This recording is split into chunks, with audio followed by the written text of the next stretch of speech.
지난해 기독교 출판계 베스트셀러. 젊은 세대가 교회를 떠나가는 가장 큰 이유는 이걸 왜 만들었는지 이거를 만드는 사람들의 생각을 이야기하는 시대로 바뀌었잖아요. 움직이는 기회가 더 괜찮으니까 이 사람이랑 같이 본질을 공감할 수 있는 모임이면은 유지가 되더라고요. 유지되는 거죠. 앞으로 10년 문 닫느냐 부흥하느냐. 당신은 어떤 교회가 되겠습니까? 예, 안녕하세요. 말대답. 오늘은 이번 6월 지방선거의 최대 쟁점 성수동. 과연 누가 성수동을 일으켰는가?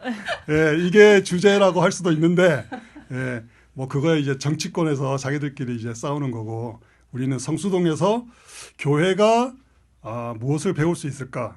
또 교회가 어떻게 성수동과 같이 갈 수 있을까? 이런 주제로 오늘 이야기해 보기 위해서 아주 또 귀한 분들 모시고 또 함께 해보겠습니다.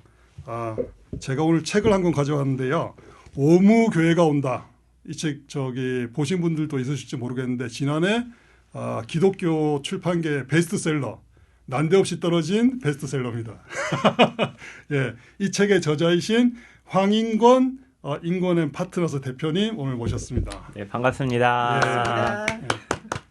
대표님 잠깐 소개해 주시죠. 예, 경력과 네. 함께 책을 쓰신 이야기. 네, 저는 이제 디자이너고요. 그 다음에 인권앤파트너스라는 전략 브랜딩을 하는 스튜디오랑 그 다음에 파르품 삼각이라는 향수 브랜드를 운영을 하고 있습니다. 오랫동안 이제 교계나 다양한 NGO들의 디자인 작업들을 해왔고, 그리고 이제 몇 년 전에 예배에 다시 향을 갖고 오겠다는 꿈을 꾸면서 파르품 삼각이라는 브랜드를 만들었습니다. 파르품 삼각은 지금은 한국 향수들을 좀 모은 K-퍼퓸 셀렉트 샵으로 운영을 하고 있어서 저희가 중장기적으로는 예배에도 향을 갖고 오지만 한국에 지금 막 시작한 향수들을 좀 해외에 소개하는 이제 이런 플랫폼이 되고자 합니다. 네. 예.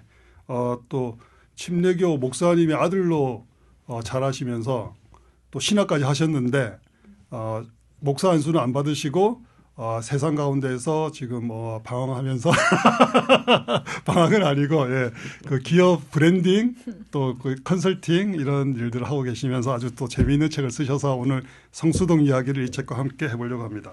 또 한 분 저희가 아주 귀한 분 또 어렵게 모셨는데요. 콘텐츠 그룹 다음의 대표이신 김정선 작가님 모셨습니다. 안녕하세요. 예. 김정선입니다. 좀 소개해 주시죠. 예. 네, 저는 컨텐츠 그룹 담이라고 하는 회사를 운영하고 있고요. 기업 고객들 대상으로 브랜드 스토리, 그 다음에 조직 문화 스토리, 그리고 이제 그들의 제품들의 마케팅, 컨텐츠들을 만드는 일을 하고 있습니다. 예. 그리고 이제 대표님은 향수를 또 만드신다고 그랬잖아요. 저는 이제 신규 사업으로 간장을 만들고 있습니다. 예, 또 유튜브에서 또 열심히 또 예, 네. 유튜브 채널도 운영하고 계시죠. 네, 최유라 씨랑 같이 유튜브를 운영하면서 저희가 요리에서 많이 사용하는 간장이 있거든요. 네. 그래서 직접 사람들이 이런 거 좀 우리도 써봤으면 좋겠다. 그래가지고 맛간장이라고 예. 맛간장인데 예. 해시태그는 오늘 혹시 가져오셨습니까? 네, 그러니까 가져왔어요. 이런 게 부족하네. 가져왔어야 되는데 맛간장이라고 시옷 아닌 지은 맛간장. 네, 그래서 최유라 맛간장을 만들고 있는 간장 장수이기도 합니다. 예. 오늘 우리 성수동의 트렌드 그리고 기업들은 왜 트렌드를 파악하려고 하고 어떻게 트렌드를 이렇게 응용하는가 이런 얘기들 같이 하면서 교회는 또 과연 이 시대에 어떻게 복음을 전해야 하는가 이런 얘기들을 같이 해보려고 아주 가장 적절하게 얘기해 주실 수 있는 두 분을 모셨습니다. 그리고 오늘 어떻게 보면 또 오늘 이야기의 주인공인데 이 MZ세대 우리 박윤서 기자님 또 모셨습니다. 안녕하세요. 네, 박윤서입니다. 오늘 사실 두 분 오신다고 해서 제가 자원을 해서 한 것도 있고 성수동은 제가 며칠 전에도 다녀왔을 정도로 너무 자주 가는 공간이기도 해요. 그래서 성수동에 지금 거의 가장 핫하다는 공간이기 때문에 이 주제로 같이 이야기를 나눌 수 있다고 해서 제가 왔습니다. 예. 감사합니다. 예. 오늘 저희는 이 팟캐스트 시작할 때 기도로 시작하고요. 그리고 서로 호칭을 교회 에서 부르는 호칭으로 부르거든요. 아. 그래서 뭐라고 하면 좋을지 뭐 집사님, 권사님, 자매님, 뭐 장로님, 목사님, 전도사님 뭐 어떻게 부르면 좋을지 호칭을 일단 형제로 해주시면 형제님, 네. 예, 황형제님, 저도 자매 좋네요. 예, 자매님, 김자매님, 저도 그럼 자매로 박자매님. 하겠습니다. 예, 그럼 저도 오늘은 형제로 하겠습니다. 예, 김형제. 예, 이렇게 시작하도록 하고요. 그러면 오늘 대화를 위해서 제가 짧게 기도하고 시작하겠습니다. 하나님, 오늘 이 자리 저희들 이렇게 모이게 해주셔서 감사합니다. 두세 사람이 모인 곳에 주님도 함께 하신다고 하셨는데 이 자리에 주님께서도 함께 앉아 계셔서 저희들 이야기 들어주시고 또 주님 저희들 마음 가운데 말씀해 주셔서 주님께서 전하고자 하시는 것, 주님께서 말씀하시고자 하시는 것 저희들이 잘 또 이야기하고 함께 나눌 수 있도록 주님 인도하여 주십시오. 예수님 이름으로 기도드립니다. 아멘. 아멘. 이 프로그램은 국민일보 프렌즈 이분들의 후원으로 제작됩니다. 국민일보 프렌즈는 건전한 기독교 저널리즘을 위한 정기 후원 프로젝트입니다. 여러분의 후원으로 건강한 기독교 콘텐츠를 이어가는 큰 힘이 됩니다. 네, 자세한 사항은 더보기란을 이렇게 눌러주시면 됩니다. 예, 그럼 오늘 형제 자매님들과 함께 재밌는 얘기 시작해 보도록 하겠습니다. 먼저 이 오무교회가 온다라고 하는 이 문제작에 대해서 좀 먼저 얘기를 해야 될 것 같은데요. 이 책 표지에 보면은 십자가가 없고 새벽 예배가 없고 성경 공부가 없고 구역이 없고 장로가 아직 없는 이런 교회가 앞으로 와야 한다? 이런 건가요?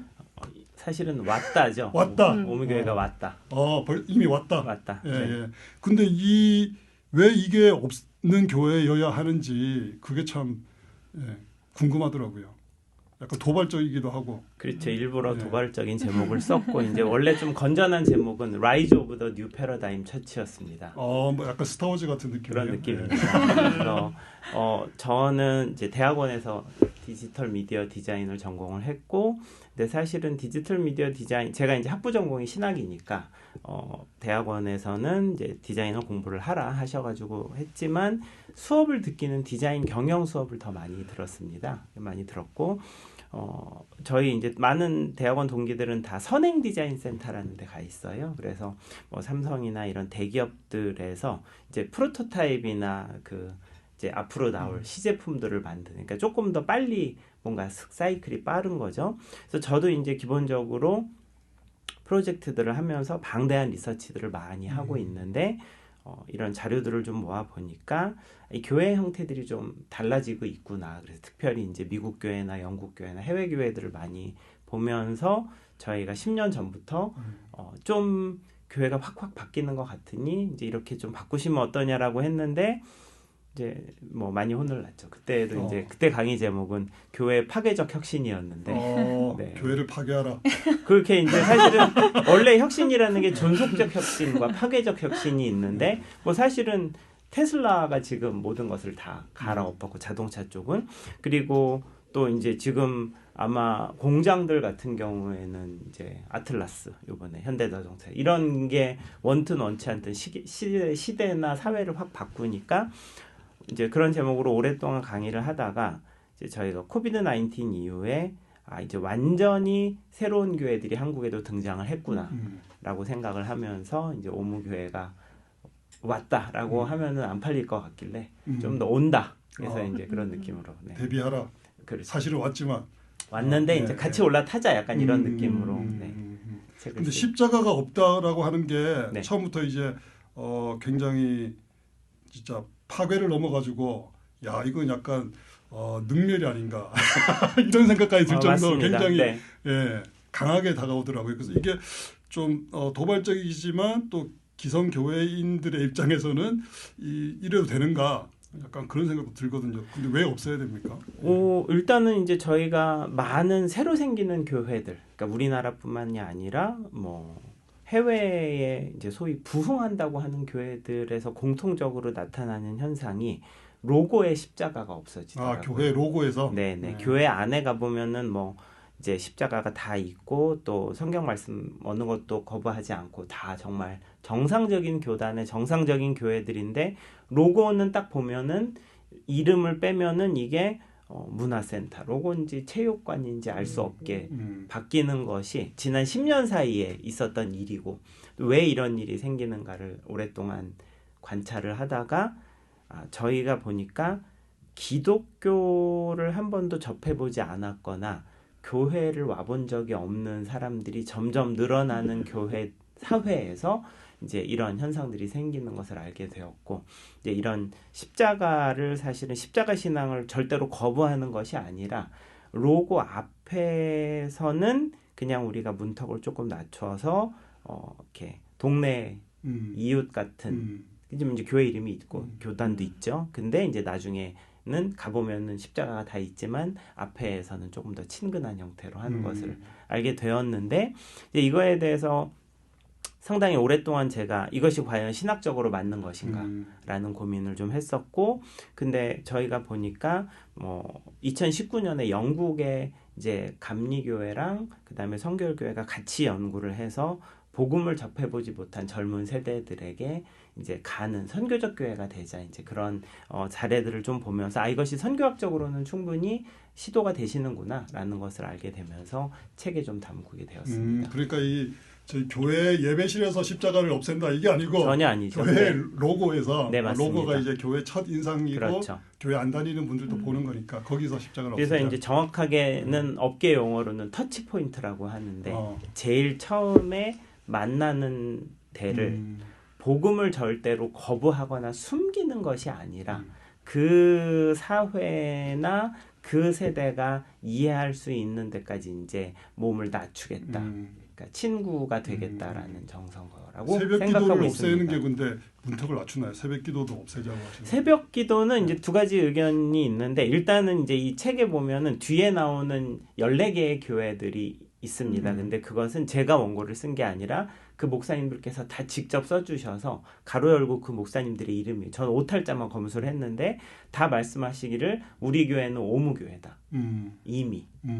그래서 이제 많은 교회들이 보면은 대관을 해서 주말에만 사용을 하시는 교회들이 많으시고 사실은 그런 교회들은 이제 우리가 그 새벽 예배를 없죠. 들을 수가 없죠. 정기적인 공간이 없기 그렇죠. 때문에. 예. 그래서 이제 온라인으로 그렇죠. 그러면 줌 드리게 같은 되나요? 것을 하는 그러고 거죠. 보니까 진짜 줌으로도 하고 그렇죠.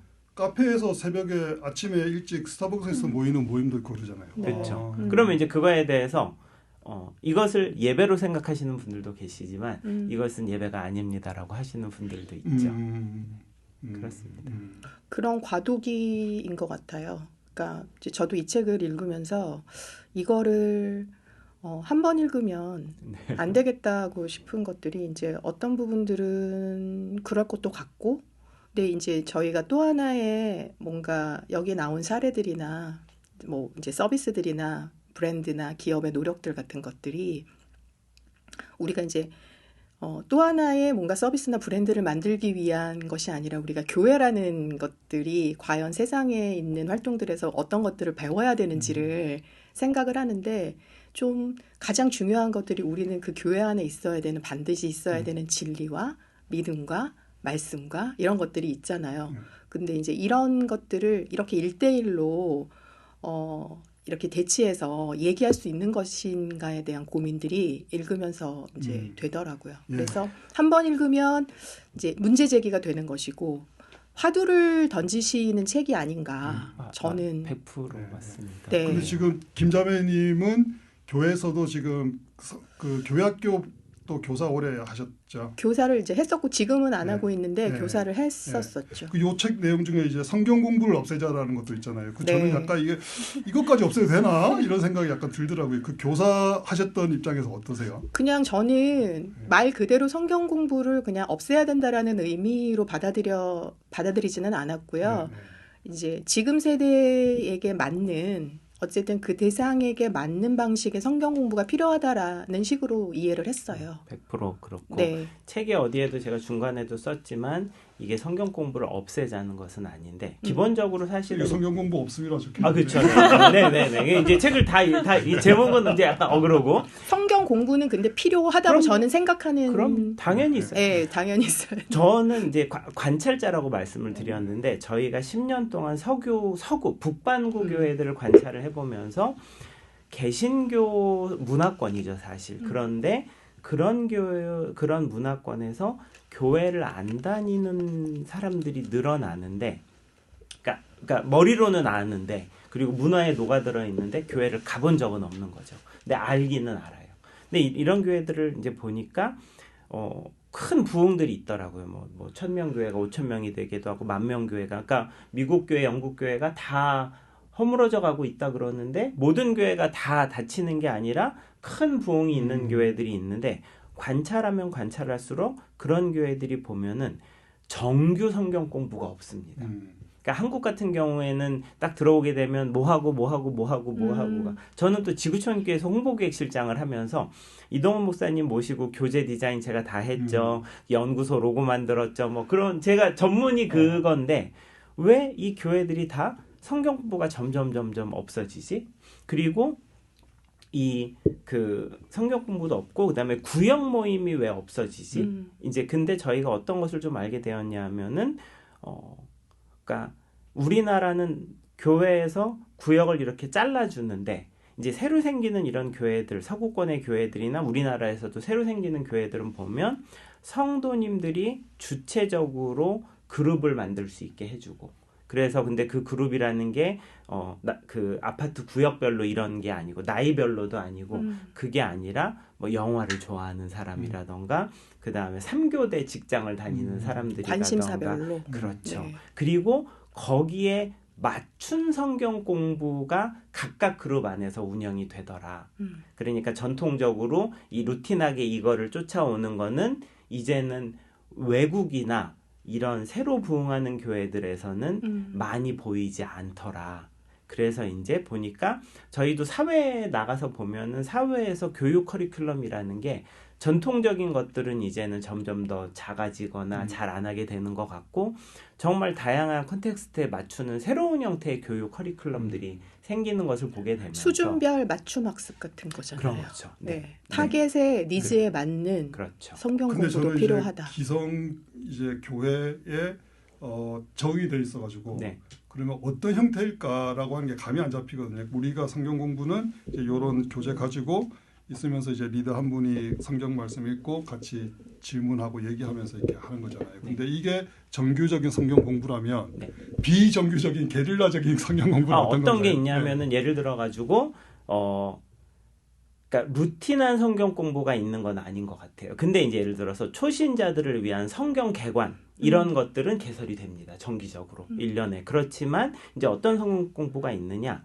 이혼하신 분들 소그룹이 생기면 그분들한테 맞춰지는 성경 공부가 있어요. 그렇겠죠. 네. 그렇지만 이제 이거는 사실은 교회 정규 과정에 넣을 수는 없는 거죠.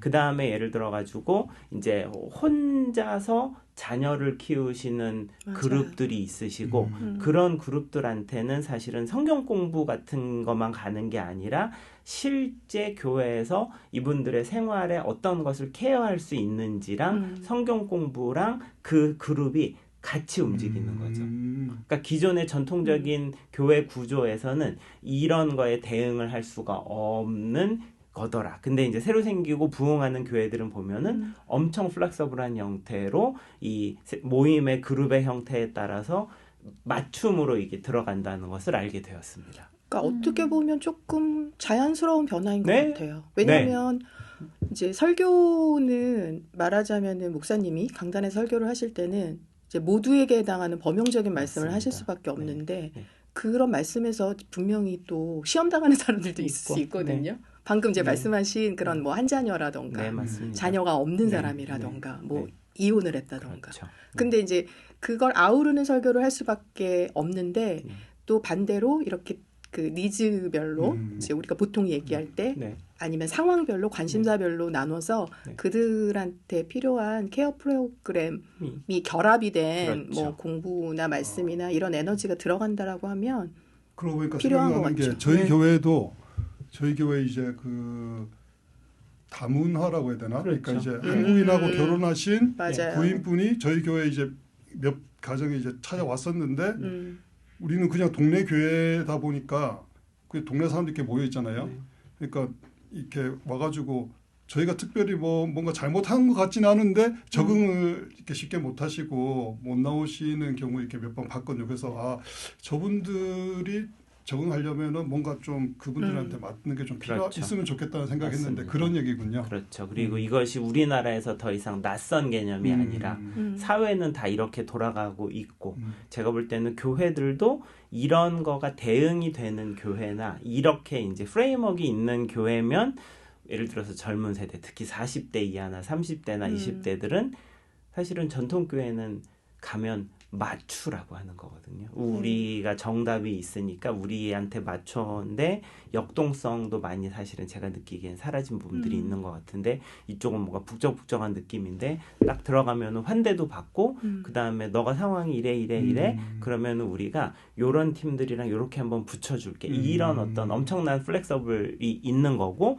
이게 저는 외국 교회들만 있는 줄 알았는데 한국에도 이런 교회들이 계속 생기는 것을 보면서 이런 교회들이 이제 한국의 메인스트림이 되겠구나.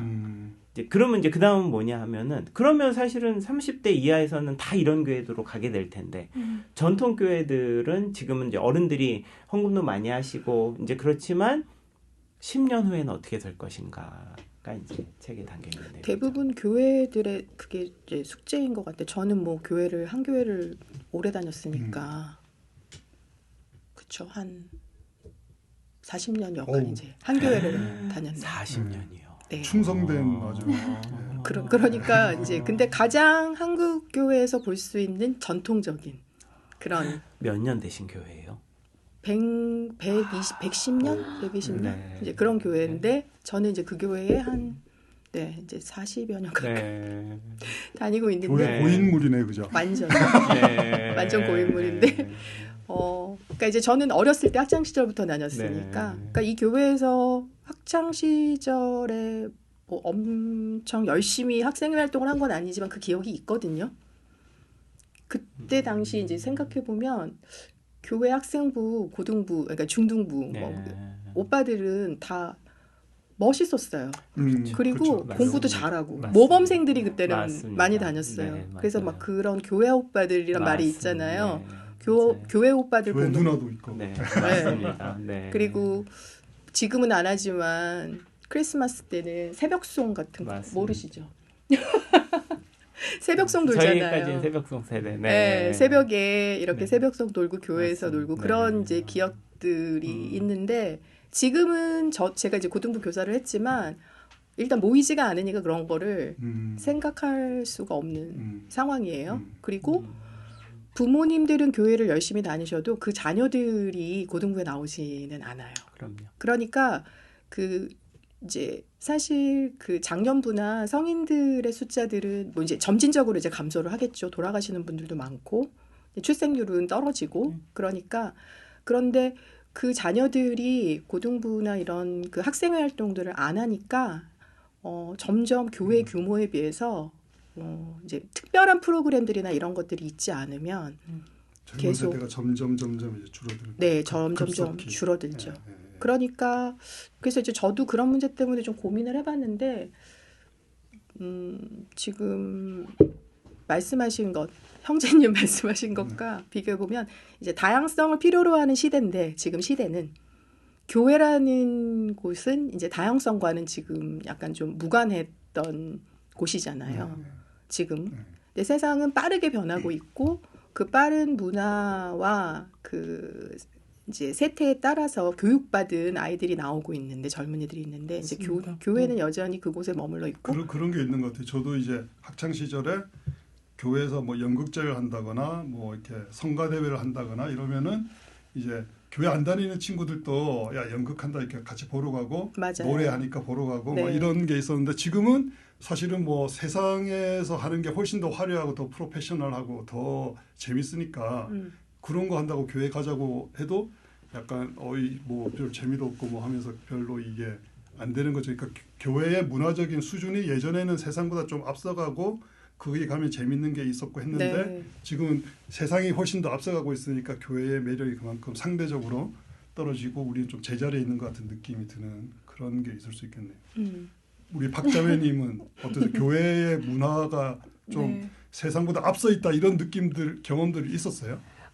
근데 사실 제가 느꼈을 때는 교회의 세상 문화랑은 이게 뭐라고 하죠? 그걸 따라간다거나 이 교회가 막 문화를 끌어간다의 느낌은 사실 아닌 것 같은데 다양한 상황이나 취향을 반영할 필요는 있을 것 같다라는 생각은 들었어요. 최근에 그런 단어가 있는데 혼놀이라는 단어가 유행이래요. 근데 그게 혼자 놀기인데 그래서 저보다 더 이제 아래 그런 세대들은 혼놀 데이를 만든대요. 그래서 혼자 노는 데이를 하루를 만드는 거예요. 근데 그렇게 하는 게 자기에 대한 존중과 그리고 온전히 나를 이렇게 좀 이렇게 탐구할 수 있는 시간이다라고 해서 자기 탐구에 대한 그런 관심도 높고 취향에 대한 다양성도 많은데 형제님 말씀해주신 것처럼 교회는 뭔가 하나의 틀에 이걸 맞춰야 되는 상황들이 있으니까 그런 다양한 취향이나 상황을 반영하지 못하고 있는 거에 사실 뭔가 교회가 어떤 문화를 새롭게 만들거나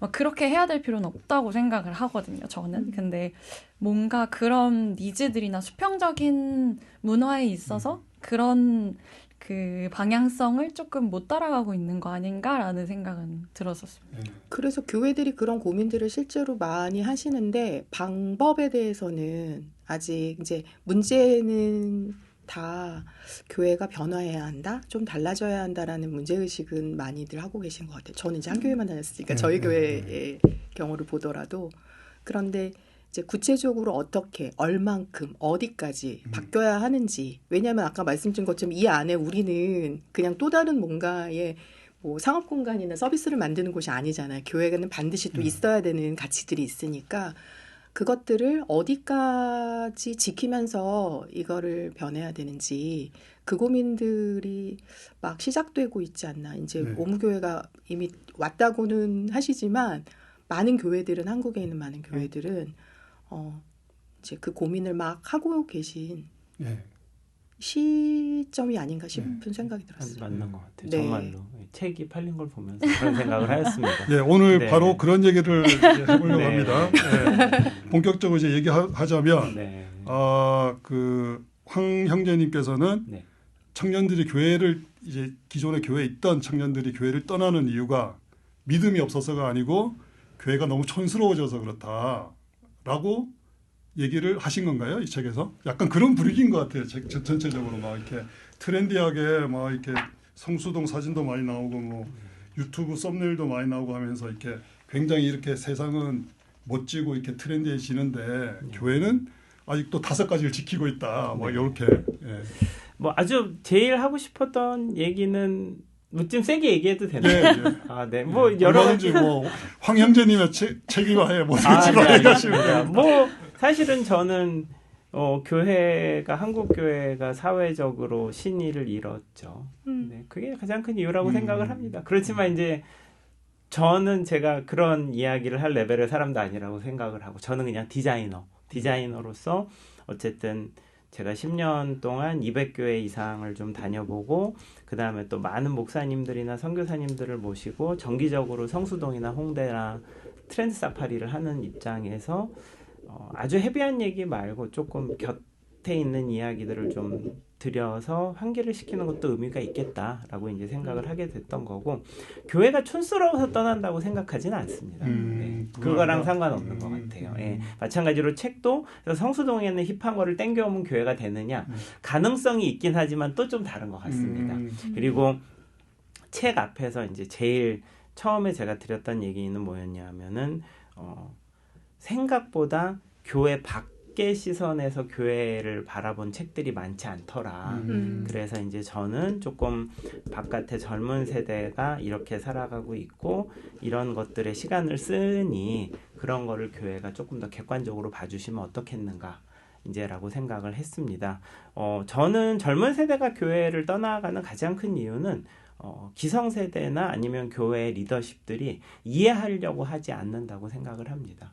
특히 저는 이제 경청은 정말 교회가 소중하게 생각하는 단어시지만 제일 안 되는 것이 경청이지 않는가라는 생각을 좀 하게 됩니다. 그러니까 교회 얘기에 경청하라고 그러죠. 그렇죠.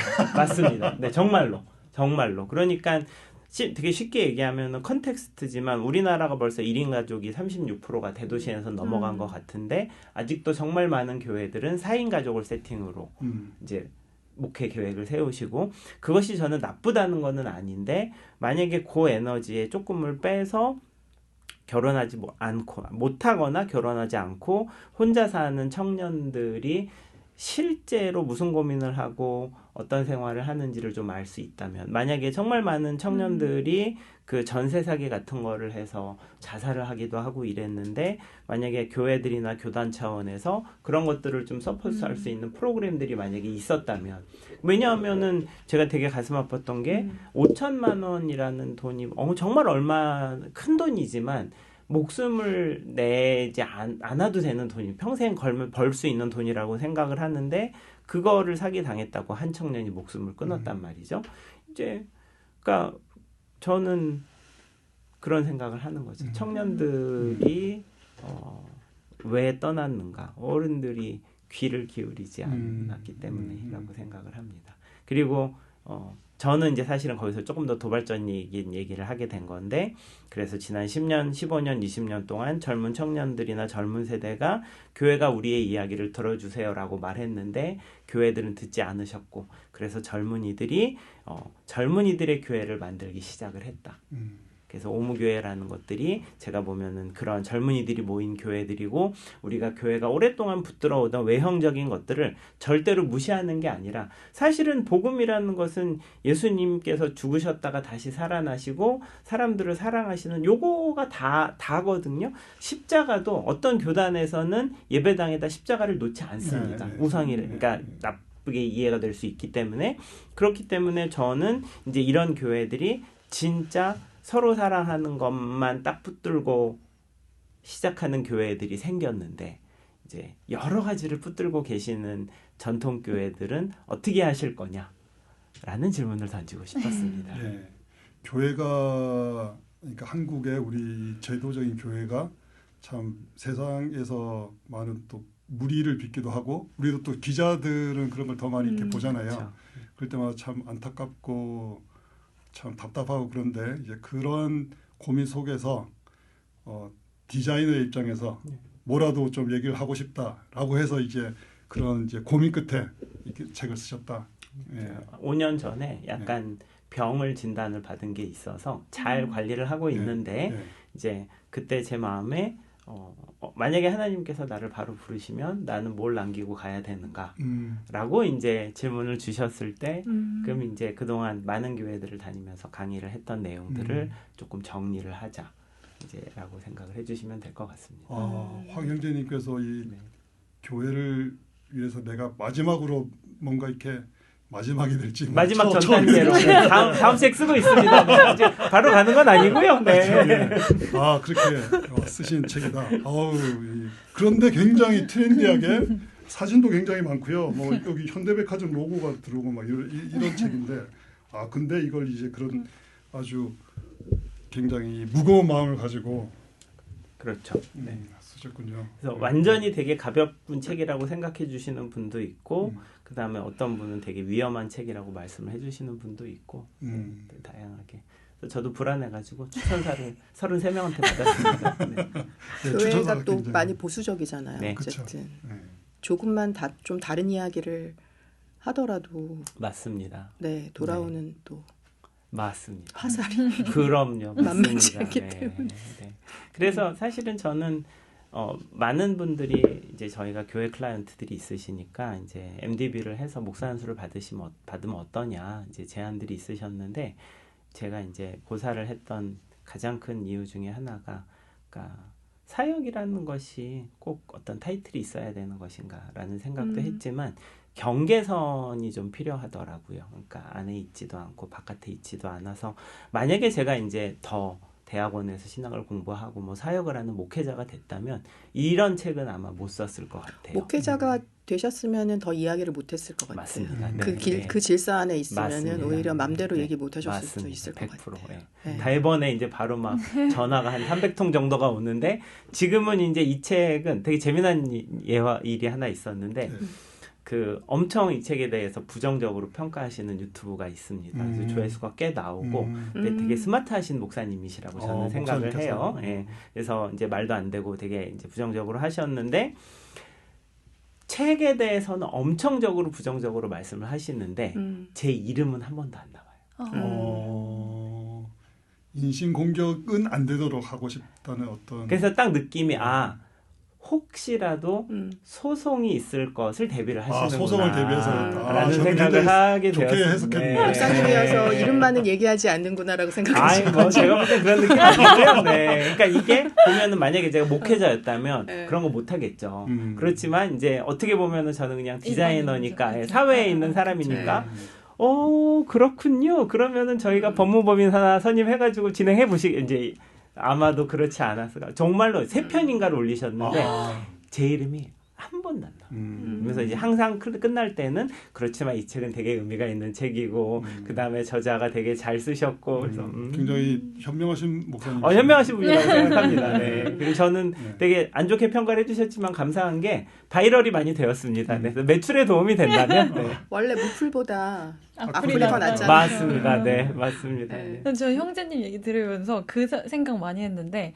제가 취재 다니면서도 생각을 했었는데 젊은 분들은 그러니까 형식적인 마음보다 본질에 중심을 두는 교회에 또 맞아요. 네, 되게 그럼요. 부응하더라고요. 네. 그래서 귀신같이 알아요. 네, 얼마 전에 평촌드림교회 목사님도 뵙고 오고 또 그냥 그렇게 청년들의 왓침 모임이나 이런 것도 취재를 갔었는데 청년들의 와치 모임이요? 아침. 아침. 네, 아침에 모이는 아침에 모여서 이제 같이 찬양하고 네, 하는 네, 그런 맞아요. 모임인데 네. 그 분들은 젊은 분들은 교회가 어디에 머물러 있지 않아도 괜찮아요. 맞아요. 그냥 내가 내 그룹에서 내가 사람들이랑 움직이는 교회가 돼도 괜찮으니까 맞습니다. 이 사람들이랑 같이 본질을 공감할 수 있는 모임이면은 유지가 되더라고요. 유지되는 거죠. 네, 대신 네. 형식에 머무르지 않으니까 이 에너지나 이 돈 같은 거를 네. 다른 데 이제 발산할 수 맞습니다. 있는 거죠. 그래서 오히려 그런 거에 의미를 더 두는 교회들이 부응하더라고요. 저는 똑똑한 청년들이 자랐다고 생각을 하고 예를 들어서 제가 되게 인상 깊었던 것은 포드처치가 청년들이 3,000명씩 모이는 교회인데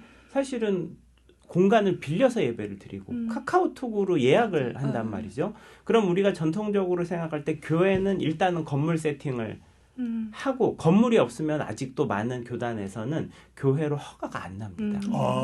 주소가 없으면? 네. 교회로 인정을 하지 않는군요. 네. 건물이 공간이 있어야 되는 거예요. 근데 제가 요새는 이제 젊은 목사님들이나 전도사님들이 개척 문의가 이제 저한테도 오시면 저는 일단은 건물 얻지 말아라.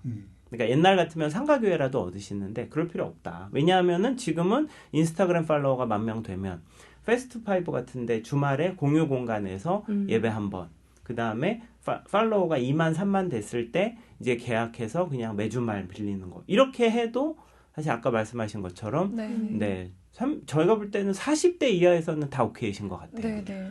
그러니까 옛날에는 이제 제품을 살 때 그 제품이 기능적인 설명들을 많이 했잖아요. 이제 홍보하거나 마케팅 할 때 이건 이래서 좋아요라고 얘기하는데 이제 어느 순간부터 이걸 왜 만들었는지 이거를 만드는 사람들의 생각을 이야기하는 시대로 바뀌었잖아요. 맞습니다. 그러니까 뭐 예를 들어서 내가 만드는 게 뭐 게사료야. 그러면은 이거는 이렇게 영양이 좋고요. 내가 키우는 반려견들한테 이렇게 도움을 줄 수 있고요라고 이제 기능을 이야기를 했다라면 이제 시대가 바뀌어서 지금은 우리는 개를 사랑하는 사람들이 이 제품을 만들어요라고 우리의 생각과 우리가 이것을 만드는 정신을 이야기하는 시대고 그렇죠. 그것에 동의를 하면 그 제품을 사는 시대가 되는 거잖아요. 맞습니다. 그러니까 이제 자매님 말씀하신 것처럼 형식이 아니라 그 안을 보기를 원하고 그런 시대가 되었기 때문에 결국은 포장이 되어 있는 것들의 안에 있는 알맹이를 볼 수 있는 시대가 자연스럽게 된 것 같아요. 제가 지금 너무 웃긴 게 교회와 개사료를 같이 비교해가지고 어떡하지? 개사료가 얼마나 중요한 일인데 그러시 개사료가 개영양제. 아주 중요한 것입니다. 근데 이제 요게 로고에 예제를 들자. 네, 로고에 십자가 없음이랑 그 맞는 얘기인데 예를 들어서 아까 이제 반려동물의 사료는 사실은 가족이 먹는 음식이죠. 저는 사실은 그 세이라는 샴푸를 씁니다. 그렇지만 제 강아지 슈나우저 우리 콩이는 이솝 샴푸를 씁니다.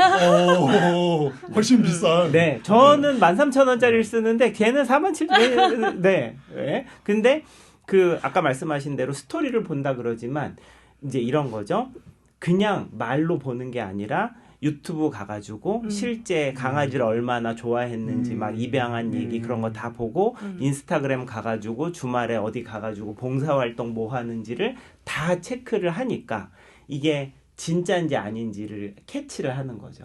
그러니까 이제 그 개사료를 만드는 사람들한테 대중들한테 내지는 고객들한테 우리가 얼마나 이 반려동물을 사랑하는 마음을 가지고 가족처럼 생각하고 만드는 사람인지를 얘기를 하면 그 다음에 나오는 상품은 그 개사료의 다른 버전이 아니라 옷이 될 수도 있다라는 거예요. 그렇죠. 옷이 왜냐하면 네. 이거는 왜 너무 제가 반려동물을 사랑하는. 근데 이제 제가 책에서 사실은 그 불교가 조금 더 빨랐다라고 얘기를 한 게 재작년인가 댕댕스테이라 그래서 조계종인가에서 그러니까 우리나라는 지금 아마 제 기억에 동산교회인가 꿈의교회인가가 반려동물 예배가 있기는 한데 이제 반려동물이 그러니까 데리고 오면 별도 방에서 케어를 해주시는 거예요. 유아실처럼. 네, 가족이니까 왜냐하면 강아지 한 마리 데리고 있는 혼자 네, 사는 네, 네. 청년들이니까.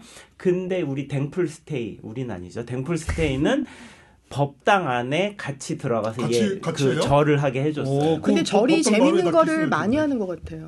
그 왜 나는 솔로 네, 그거 네, 패러디 맞아요. 나는 절로 네. 네. 그것도 제가 사실은 여러 번 다뤘었죠. 그러니까 그게 보면은 매치매치 불교는 지금 불교 박람회도 20만 명씩이 나오고 그럼 거기는 보면 젊은 세대가 무엇을 어디에 그러니까 마음을 끌려하고 어떤 외로움이 있고 어떤 결핍이 있는지를 사실은 소중하게 대하니까 그게 보이니까 거기에 맞추는 것들을 하는데 교회는 소중하다라고 말은 하는데 실제 이제 행동이 그런 것인가? 관심이 있는 듯하지만 관심이 없는 없죠. 거죠. 저는 없다고 생각을 합니다. 네. 네, 많은 교회들이 젊은이들에게 관심 없다고 그러니까 생각합니다. 왜 사랑할 때도 그러니까 선물도 그렇고 사랑도 그럼요, 그렇고 맞습니다. 내가 받고 싶은 네. 것을 주어야 그렇죠. 그게 진짜 선물이라고 맞습니다. 하잖아요. 네, 그런데 맞습니다. 이제 그런 차원에서는 다양성, 네. 다양한 계층, 네. 다양한 니즈, 네. 다양한 생각, 다양한 아픔을 가지고 있는 사람들의 이야기를 들으려고 하는 것. 이제 그러려면 교회가 저는 작아질 수밖에 없다고 생각을 해요. 네, 그 말씀이고. 개개인에게 다가가야 하기 때문에. 네, 근데 이제 우리는 대형 교회라는 말이 있잖아요. 네. 그리고 대형 교회를 좀 지향하지 않나요? 보통 교회들이 그렇죠. 네. 많이들 지금까지. 그러시죠. 네. 네, 지금까지. 그리고 이제 저희가 생각하는 교회의 스테레오타입의 건축이 있고 그러니까 저는 사실은 규모가 있고 코로나가 이후로 코비드-19 이후로 그런 느낌은 많이 달라진 것 같아요. 네, 그러니까 아예 그것이 쉽지 않다라는 것을 많이 인식을 하셔서 차이가 또 많이 있는 것 같습니다. 그러니까 이제 저도 팬데믹을 거치면서 예배를 드릴 수 없는 상황이 좀 지속이 됐잖아요. 그래서 온라인으로 비대면 예배를 이제 드리는데 처음에는 그렇게 생각했어요. 이 팬데믹이 어떻게 보면 크리스찬들을 더 많이 불러 모을 수 있는 좋은 도구가 되겠구나, 툴이 되겠구나 생각을 했어요. 그러니까 오히려 이제 유튜브 같은 거를 활용하면 교회에 접근하기 힘들었던 사람들이 뭐 어떤 이유에서 한번 접근이 된다면은 그 다음에 이제 자연스럽게 컨텐츠도 보고 말씀도 들으면서 이제 이걸 저변을 확대하는데 좋은 기회가 될 수 있겠다는 생각을 했었는데 또 좀 시간이 흐르다 보니까 근데 교회의 본질은 이 커뮤니티인데 이 이제 단순하게 이 예배를 드리는 것 이상의 또 이렇게 교제하고 커뮤니티가 굉장히 중요한 그래서 교회라는 거를 세우신 걸로 저는 알고 있는데 go to church도 중요하지만 go to the church도 중요한 것 같더라고요. 그래서 계속 그거에 대한 고민이 스스로 있었던 것 같아요. 그런 게 있는 것 같아요. 지금 저기 여러 가지도 말씀하신 게 교회가 어떤 이제 그 본질을 가지면서 사람들한테 다가가고 이렇게 얘기를 해야 된다고 하는데 그 본질이라고 하는 게 뭔가라고 하면은 예를 들어서 예배실에 동물이 들어와도 되는가? 근데 지금까지 그런 적이 없었잖아요. 뭔가 낯선 게 교회 공간에 들어오게 되면은 이것은 본질에 어긋나는 것이다. 라는 느낌부터 먼저 들은 것 같고 또 교회 로고에서 십자가를 뺀다. 그러면 우리는 십자가에 달리신 예수님의 그 사랑을 우리가 믿는 건데 십자가를 빼면은 이거 뭔가 우리의 본질을 버리는 거 아니야? 라고 하는 느낌이 먼저 드는 것 같고 뭐 다른 것도 뭐 마찬가지죠. 이렇게 장로님이나 뭐 이런 제도를 없애면은 이게 본질을 우리가 버리는 거 아닌가라는 생각부터 먼저 이렇게 들은 것 같거든요. 충분히 그럴 수 있는 것 같습니다. 본질이란 무엇인가? 네. 그리고 본질이 아닌 것은 우리가 뭐 언제든지 새 술은 새 부대에다 넣으면 되니까 네. 새 부대로 만들 수가 있는데, 근데 술 맛이라고 하는 게 교회 본질이라고 하는 게 무엇인가?라고 하는 거에 대한 것부터 먼저 좀 우리가 확실하게 알아야 다른 건 우리가 다 포기할 수 있다라고 할 수 있을 것 같아요.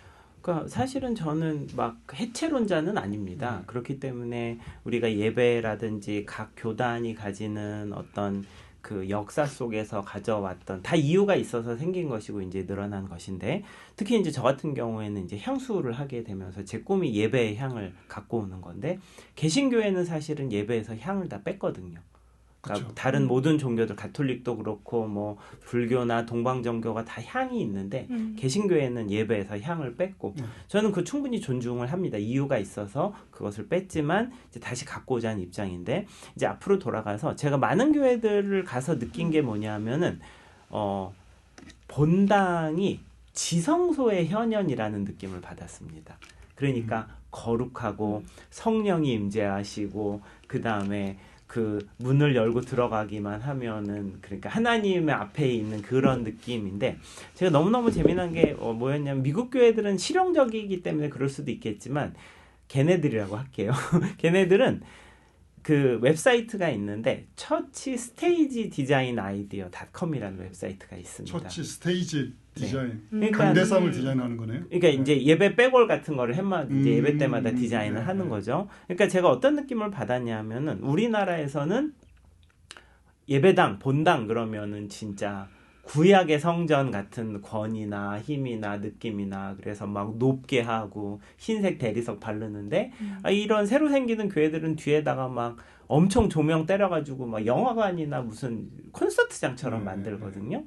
근데 생각을 해보면은 사실은 예수님 돌아가실 때에 휘장이 이게 위에서 찢어집니다.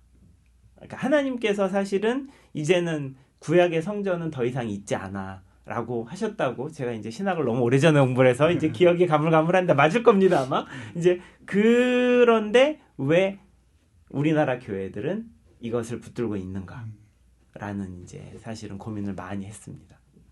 그것도 진짜 저 같은 이 교회 사람의 입장에서는 교회 본당 들어가면 딱 그런 거룩함이 느껴져야 되는 거 아닌가? 그렇지만 사실은 교회라는 것은 건물입니까 사람입니까? 복음이죠. 교회는 그러니까 믿는 사람의 모임이죠. 그렇죠. 네. 그러니까 사실은 신약에서의 교회라는 것은 더 이상 건물이 아니고 그 오순절에 그 어딘지 알 수 없는 거기에 모여 있던 그게 교회인데 우리가 그러니까 제가 교회들의 어떤 전통적인 신앙이나 그런 믿음을 부정하는 것은 아니지만 본질이라고 하는 것에 대해서 사실은 저는 다시 한번 퀘스천 마크를 해보시면 좋겠다라는 생각을 했었죠. 그러니까 그렇게 거룩한 교회 예배당에 들어가서 설교 말씀 드리고 예배할 때 딴 생각할 때도 많잖아요. 몰입하지 못하고. 그쵸. 그러면 휴대폰 보고 싶고 막. 그런 공간이라면 본질에 접근하게 하는 거를 방해하는 거잖아요. 근데 예를 들어 이제 뭐 연출이나 장치라고 그냥 제가 표현을 할게요. 예배에 있어서 이제 그런 뭐 예전이라고 말씀하시는 부분들을 조금 더 공간이 아니라 이렇게 몰입할 수 있는 환경을 만들어서 내가 진짜 그렇게 거룩한 성전에서 막 딴 생각하다가 끝나고 점심에 뭐 먹을까 막 이런 생각하다가 제가 그 생각 많이 하거든요. 저도 카톡을 보고 싶은 생각이 막 자꾸 들고 막 그러더라고요. 내지는 이제 저 텀블러 갖고 들어가서 먹을 때 이거 마셔도 되는 건가 이런 생각할 때가 있거든요. 근데 그것과는 달리 오히려 그렇게 거룩한 공간에서 우리가 이제 몰입하지 못하고 다른 생각을 하는 것보다 정말로 교회에 몰입하고 예배에 몰입할 수 있는 환경이 필요하다라면 그런 장치를 만들어서 더 예배에 집중할 수 있는 게 저는 더 본질에 가깝게 다가가는 거라고 저는 생각을 해요. 맞습니다. 그게 본질인 거고. 저도 100%. 네. 그러니까 이제 그 예 중에 하나가 찬양하는 방식이 그 젊은 친구들이 많이 바뀌었잖아요. 그렇죠. 네. 그리고 찬양 모임만 하는 그런 예배들, 교회들도 네. 있잖아요. 그런데 그 모습들을 아마 이제 연로하신 뭐 권사님들, 어머니들 보시면은 이제 약간 이해 못 하실 것 같아요. 그런데 그 모습을 바라보고 있을 때 진짜로 저도 감동을 받을 때가 많이 있거든요. 이제 그 모습을 보고 더 이제 은혜스러울 때가 있고 찬양의 본질은 바뀌지 않았지만 그것을 담는 그릇이나 방법 자체는 달라졌기 때문에 그 안에서 정말로 진심으로 찬양하고 있는 모습을 보면 그것이 주는 감동은 다 똑같거든요. 그래서 이제 그리고 그런 것들이 약간 조금씩 자리 잡으면서 이제는 찬양을 그렇게 하는 방식 뭐 정말 자기 몸으로 다윗이 그랬었죠. 막 네. 옷이 흘러내릴 정도로 찬양하는 것처럼 그렇게 즐겁게 찬양하는 모습을 이제는 그런 모습들을 이제 그 다른 장년 성도들도 많이 보다 보니까 이제 조금씩 받아들이고 익숙해지고 그런 행동들을 따라하신단 말이에요. 그러니까 그 시대에 맞게 내지는 그 세대에 맞게 변화하는 것들은 필요할 것 같아요. 그러니까 그런 뭔가 트렌드나 힙하다라는 것들은 하나의 방법론이라고 저는 생각을 해요. 그것 자체가 핵심이나 그것이 목표는 아니고 힙해지기 위함이 아니라 정말로 우리가 갖고 있는 본질을 더 잘 지키고 다 잘 전파하기 위해서 필요하다라면은 이렇게 차용해야 될 것들이 아닐까. 근데 이제 아까도 말씀드린 것처럼 그것이 어디까지가 되는지에 대해서는 사실 저도 잘 모르겠어요. 박자매님 어떻게 생각하세요? 저는 사실 뭐 그런 막 우리나라의 요즘 예배 형식은 약간 미국 예배를 좀 많이 배우잖아요. 근데 저는 사실 정동제일교회나 종교교회처럼 정말 역사가 오래되고 파이프 오르간으로 연주를 하는 그런 예배도 너무 좋아해요. 그런 성스러운 느낌이 나는.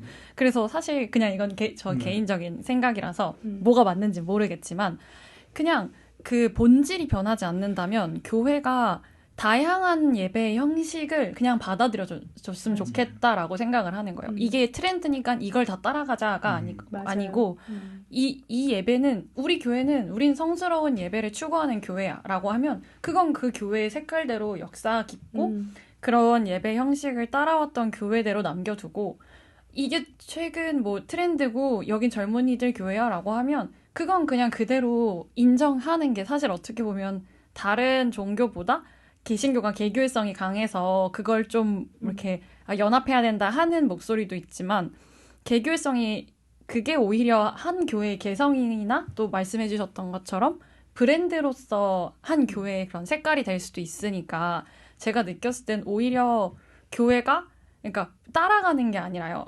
그 교회만의 브랜드를 가지고 우린 이 교회야 라고 한다면은 오히려 그런 크리스천들이 다양한 선택지로서 난 성스러운 예배가 좋아 라고 하는 사람도 있고 나는 좀 이런 좀 이렇게 좀 수평적인 교회가 좋아 라고 하면은 본질이 변하지 않는 상황에서 다양한 교회들의 그런 거를 좀 인정하고 그냥 이거를 좀 제 느낌에는 그냥 마음을 열고 좀 받아들여주면 좋겠다라는 생각이 더 드는 거예요. 그리고 뭔가 한 방향으로가 맞다 아니다가 아니라 이런 교회라면 이게 본질이 틀리지 않아서 그럼 그런 교회도 존중해주고 이런 방향이 저는 좀 필요하지 않을까 그런 태도가 좀 필요하지 않을까라는 생각을 했었습니다. 그 힙하다는 말을 우리가 많이 쓰잖아요. 그리고 뭐 우리가 이제 또 성수동 얘기하겠지만 성수동이 뭐 힙한 거리라서 사람들이 많이 간다 뭐 이럴 때 우리가 그 힙하다고 하는 거를 굉장히 화려하고 굉장히 최신 트렌드를 이렇게 막 반영하고 그런 것들을 힙하다고 우리가 이렇게 생각을 하는데 힙한 것하고 거룩한 것이 공존할 수 있다면은 교회에서 그럼 힙하다 그럴 때 힙하다고 하는 게 뭘까? 힙하다고 하는 게 뭔가요? 힙하다고 하는 게 그러니까 아까 박자매님 얘기하는 거 들으니까 뭔가 자기가 나는 나다라고 하는 자기 나름의 자기의 정체성을 가지고 그걸 당당하게 보여주면서 그러면서도 뭔가 이렇게 자기가 지킬 수 있는 것, 본질적인 것과 같이 또 이 대화할 수 있는 사람들하고 이렇게 뭔가 소통할 수 있는 것인 것 같은데, 근데 또 자기의 정체성이라는 게 또 있는 거잖아요. 힙하다고 하는 게 뭘까? 어떻게 해야 우리가 힙함과 거룩함과 이거를 우리가 같이 살리는 교회가 될 수 있을까? 약간 그런 질문이 생기네요. 힙하다는 것은 정말 많이 쓰시지만 정말 어려운 단어 같습니다. 그러니까 왜냐하면 두바이 쫀득 쿠키는 힙한가 힙하지 않은가. 제가 볼 때는 지금은 이제 힙한 게 끝났나요? 그 어느 지점에 미묘하게 네. 서 있지 않는가. 그래서 사실은 이제 제 책도 그렇고 제가 관심이 있는 것은 트렌드보다는 메가 트렌드입니다. 그러니까 이게 그래서 처음에 이제 제가 이 책을 냈을 때에 저희 그 유통을 해주시는 이제 쪽에서 이거를 트렌드 책으로 분류를 하고 연말에 내시면 어떠냐라는 제안을 했었는데, 제가 이제 뭐라고 말씀을 드렸냐면 트렌드는 보통은 1년, 2년 이렇게 움직인다면 메가 트렌드는 사실은 한 10년 조금 안 짜라. 그러니까 사실은 그래도 한 그 세대라고까지는 안 하지만 꽤 긴 흐름인 거죠. 그래서 이제 그 시간이 더 넘어가게 되면은 이제 완전히 정말 그것은 어떤 본질적인 문화로 정착이 되는 거고, 그러지 않게 사라지는 것도 있을 거고. 가로수길은 힙할까요? 힙하지 않을까요? 최근에 가보질 않아가지고. 그렇죠. 지금은 전혀 힙하지 않죠. 그렇죠. 네. 그래서 근데 북촌이랑 한남동 저쪽, 서촌, 그러니까 북촌이랑 한남동 저쪽, 그러니까 어디냐면은 그 한강진역 쪽, 그쪽은 저는 사실은 계속 힙하게 가지 않을까라고 생각을 하는데, 두 군데는 뭐가 있냐면은 그 현대미술관이랑 궁궐이랑 그다음에 이쪽은 리움이 있습니다.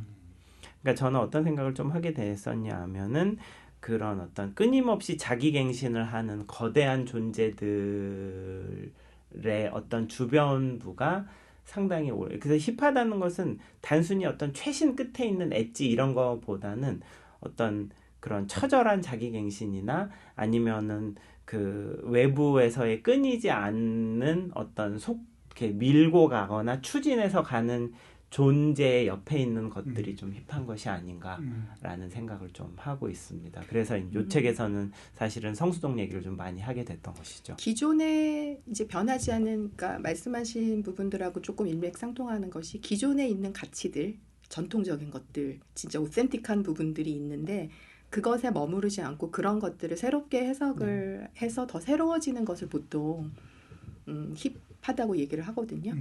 그러니까 우리나라에서 사람들이 이제 많이 모이는 그런 이제 핫플레이스를 부르는 말들이 있잖아요. 보통 거기에 이제 경리단길이 유행하면서 리단길. 리단이라고 네, 붙였어요. 네. 경리단, 뭐 용리단. 그런데 반면 힙지로, 힙당동이 있어요. 그러니까 두 개의 차이가 뭐냐면 정말 사람들이 많이 모이고 진짜 팬시한 것들이, 상업공간들이 많이 생기고 볼거리가 많이 생기는 거, 단순하게 그런 곳들은 보통 이제 리단이라는 게 붙는다는 거예요. 경리단. 그런데 왜 을지로를 을리단이라고 부르지 않고 힙지로라고 부르냐는 거죠. 그 을지로가 가지고 있는 그 인쇄골목 원래 가지고 있었던 전통 산업들이 가지고 있었던 자산들을 다 허무는 게 아니라 그것에 새로운 것들을 더해서 새로운 가치를 만들기 때문에 사람들이 그런 것들을 힙하다고 느끼고, 이제 신당동 같은 경우도 거기가 원래 그 옛날에 양곡상들이 있고 중앙시장 있고 했던 동네인데 지금도 가면은 쌀집 간판 옆에 되게 진짜 힙한 이제 그런 상업 공간들이 들어와 있어요.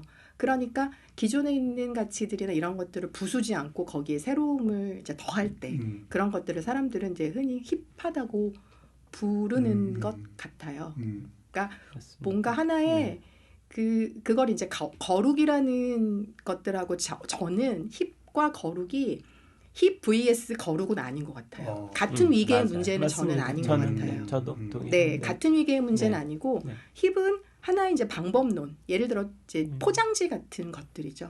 거룩은 변하지 말아야 될 코어의 핵심 컨텐츠 내지는 핵심 가치인 것이고, 그것들을 과연 어떠한 포장지나 어떠한 방법으로 우리가 이제 컨셉 정해서 그거를 펼치는가의 문제인 것 같아요. 그래서 힙을 택할 것인가, 거룩을 택할 것인가의 그런 완전히 동일선상에서 우리가 선택해야 되는 둘 중에 가치 하나가 아니다. 아닌 것 같아요. 위계가 저는 좀 다르다는 생각이 완전히 다르고. 들어요. 그래서 많은 이제 아주 유명한 목사님이시기도 하고 신학자께서 한 손에는 성경, 한 손에는 신문.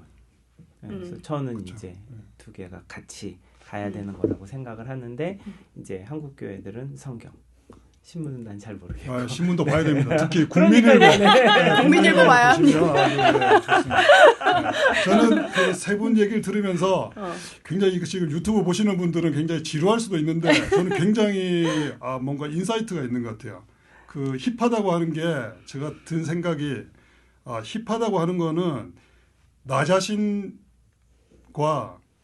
또 같이 살아가는 상대방, 이 사회, 세상하고 같이 이렇게 부딪히면서 나는 뭔가 그리고 저 사람은 뭔가라고 하는 거를 계속 고민해 가면서 뭔가 자기를 바꿔가는 거 그게 힙한 것이고 그렇죠. 그런데 맞습니다. 그 중에 그 와중에 다른 사람들이 나를 볼 때 얘는 세상하고 뭔가 다르구나 얘는 자기만의 뭔가 있는데 그 구별되는 지점 그게 이제 복음적으로 구별되는 맞습니다. 거면 그게 바로 거룩한 것이 아닌가.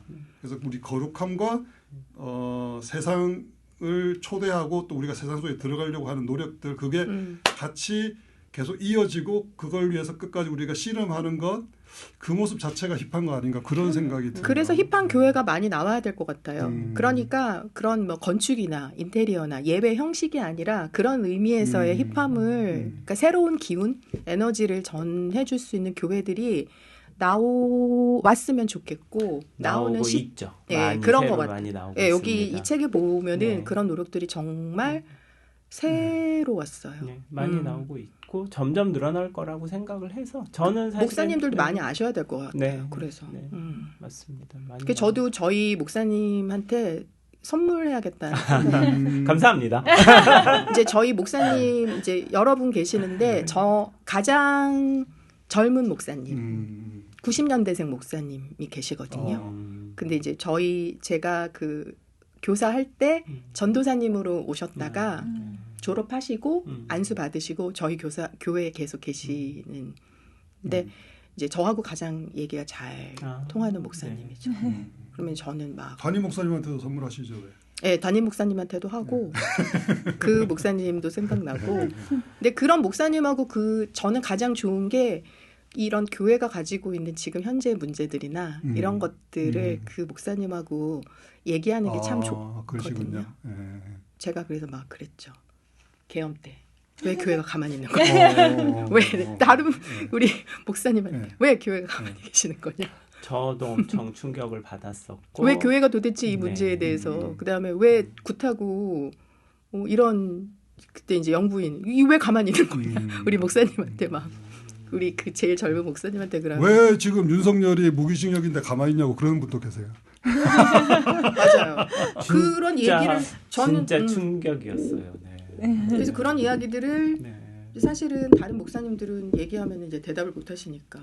하여튼 사실은 이런 질문들 속에서도 그런 교회는 이런 얘기들을 어떻게 소화해야 되고 어떻게 우리가 대화할 수 신앙적으로. 있는가. 저는 그게 힙한 교회인 것 같아요. 그것도 사실 고민하는 것 그 맞습니다. 자체가 이제 네. 교회가 세상 속에서 뭔가 우리의 것을 한번 찾고 또 세상과 호흡하려고 하는 노력이 들으려고 하지 과정이죠. 않고 내지는 입 밖으로 내기 힘든 문제들을 아프지만 그것들을 꺼내놓고 이야기하면서 우리가 또 새로움을 찾아갈 때 신앙적으로 찾아가는 모습이 정말 힙하지 않나요? 예. 그게 제일 힙한 거죠. 이거 나갈 수 있나요? 예, 나갈 수 있죠, 당연히. 예, 물론 이제 말하신 분 책임으로 이제 나갑니다. 예, 우리가 얘기하다 보니까 너무 진지해졌는데 약간 이제 좀 재미있는 얘기 좀 해보겠습니다. 우리 성수동. 왜 성수동인가 이 시대에. 뭐 성수동이 그러니까 한국적인 것뿐만 아니라 세계적인 핫플레이스라고 그러더라고요. 근데 사실 뭐 우리 세대는 강남이 있었고 또 그 앞에는 종로가 있었고 또 뭐 청담동도 있고 럭셔리한. 근데 왜 가로수길. 근데 왜 성수동인가? 성수동의 매력, 성수동이 왜 핫플레이스인가? 라고 하는 거에 대해서 우리 황 형제님께서 굉장히 많은 경험과 또 고민을 가지고 또 이렇게 책에도 많이 쓰셨더라고요. 그 얘기 좀 해주시죠. 저는 이번에는 우리 자매님 먼저 얘기 들어봐도 좋을 것 같습니다. 왜냐하면 네, 저보다 더 좀 먼저 이렇게 잘 말씀 주실 수 있을 것 같아서 성수동 그냥 딱 왜? 그러니까 이 사람들이 볼 때 성수동 좋아하시는 아니, 분이 아, 예, 그러면 예, 우리 박자매님부터. 네. 네, 그럼 제가 스타트를 끊으면은 네. 제가 느꼈을 때는 성수동이 변화에 좀 빠르게 대처할 수 있는 공간이라고 생각이 들어서 저는 성수동이 인기가 많다고 생각을 하는데 그 성수동이 팝업이 정말 많아요. 그리고 그 거의 일주일 단위 길어야 한 달 넘지 않는 그런 속도로 팝업이 계속 바뀌는데 그렇기 때문에 그 공간마다 변화가 빠르니까 그 변화를 대처하는 그거에 있어서 트렌드를 좀 빨리 쫓아갈 수 있는 환경이 아닐까라는 생각이 들더라고요. 그래서 비슷한 느낌으로 더현대 여기 여의도 네. 더현대가 그 젊은이들이 정말 많이 와요. 근데 그것도 더현대가 팝업을 되게 많이 하거든요. 더현대에서. 근데 그런 것들로 그 빨리 이렇게 좀 그 트렌드를 쫓아가고 따라갈 수 있어서 아닐까라는 생각이 저는. 자주 가세요?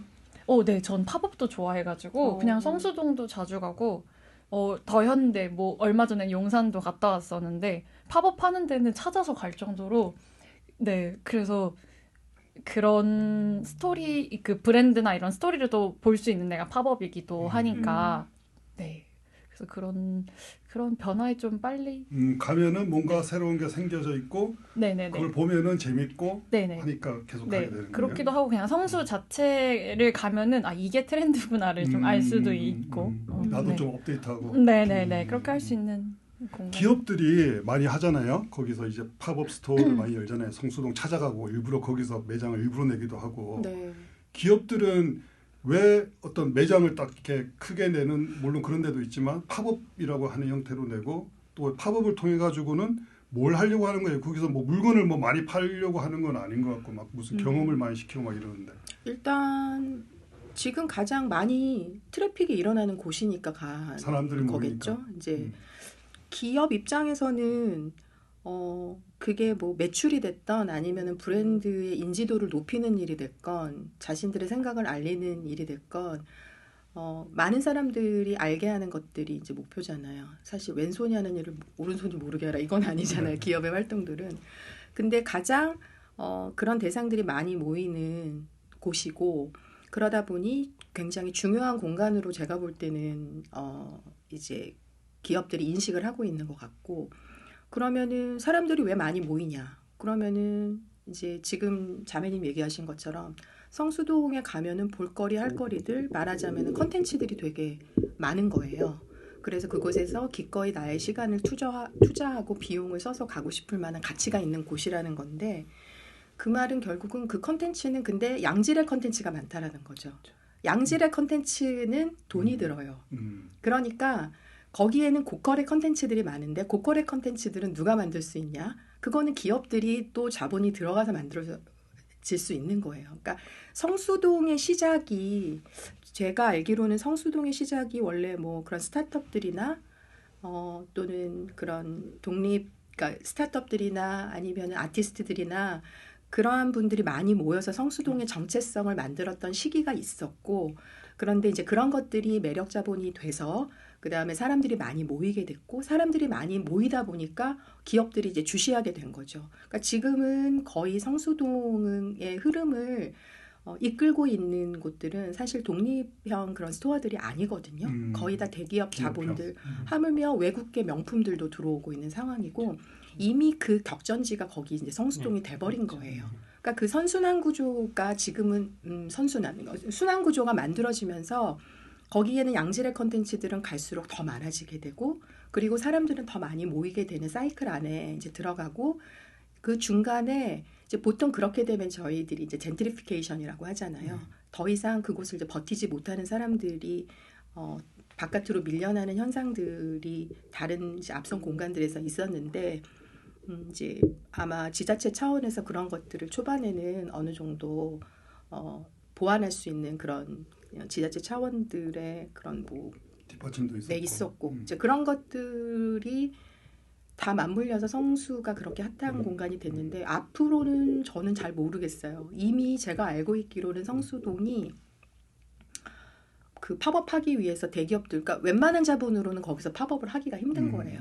하루 그 팝업 예를 들어서 뭐 한 이 방에 한 두세 배 되는 공간을 빌린다. 그러면 얼마나 드나요? 성수도. 제가 듣기로는 정말 이제 그냥 만약에 제가 이제 간장을 아까 한다고 말씀드렸잖아요. 저희 간장 팝업은 못 하겠죠. 그런 데서.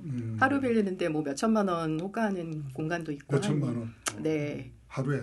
네, 뭐 정확히는 그러니까 저도 이제 확인을 한 거는 아니니까. 이제 그러니 그 돈을 들어서 거기서 이제 꾸며지는 컨텐츠들은 얼마나 좋겠어요. 얼마나 재밌겠어요. 근데 기업들이 예를 들어서 뭐 저기 간장 회사가 있다. 근데 간장 회사가 뭐 종로가 아니고 청담동이 아니고 성수동에다가 팝업을 내겠다고 하는 거는 그 이제 성수동에서 자기들의 어떤 성수동의 컨셉도 있고 자기의 컨셉도 있고 그게 맞추려고 하는 거잖아요. 네. 그러니까 성수동에 내려고 하는 거는 어떤 컨셉인 거예요? 그러니까 성수동의 특징. 우리 기업들이 성수동 찾아간다라고. 성수동은 아시아의 라이프 스타일의 꽃 중에 하나예요.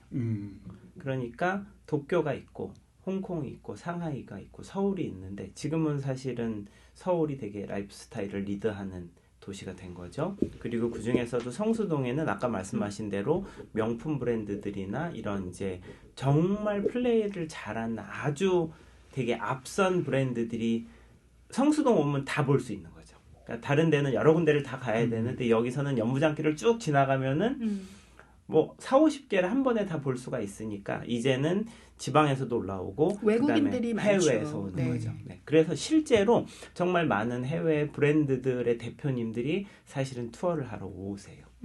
그래서 그런 분들만 그 케어하는 다른 또 서비스들 같은 것들이 있습니다. 그리고 이제 성수동에 뭔가 샵이 있다라는 것들이 가지는 이제 상징성을 갖게 된 거죠. 네. 이미 성수동에 플래그십 스토어가 있다, 매장이 있다라는 것들이 예전에 청담동에 매장을 낸다라는 것과 같은 의미의 상징성을 갖게 돼 버린 거죠. 디올이 청담에 1호점이고 2호점이 아마 성수로 알고 있어요. 그러니까 네. 디올이 한국에 매장을 냈어. 근데 하나는 청담에 있고 하나는 성수에 있어.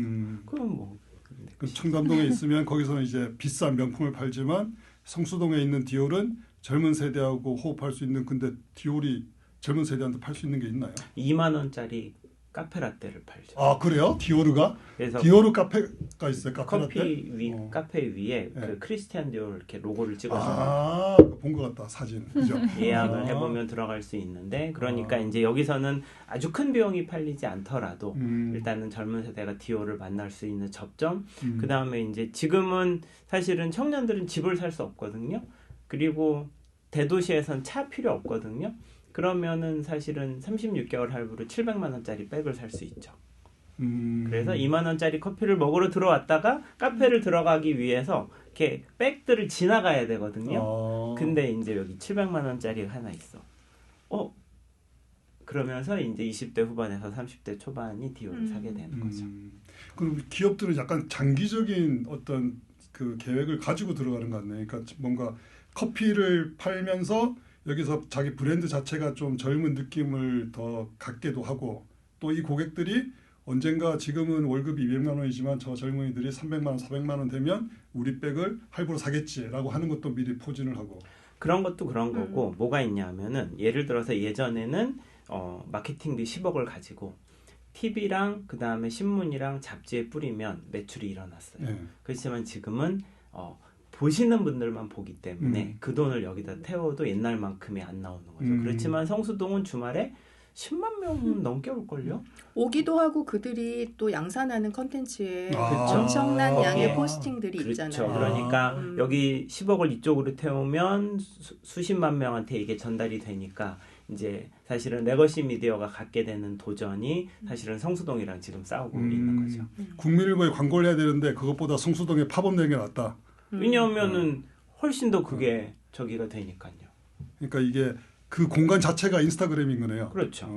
그리고 이제 뭔가 기업들이 지금 하고 있는 그런 뭐 제품들이나 홍보나 마케팅의 장으로도 하지만 한번 리뉴얼을 하거나 뭔가 새로운 제품들을 만들 때 이미지를 만들고 싶을 때 그곳이 가장 트렌드를 선도하는 곳이니 상징적으로 그곳에서 활동을 했다라는 것들은 그 제품의 정체성을 만들기에 굉장히 좋은 그렇죠. 선도적인 공간이 예전에는 조선일보 뒤에 전면 광고가 네. 이랬지만 지금은 성수동인 거죠. 네.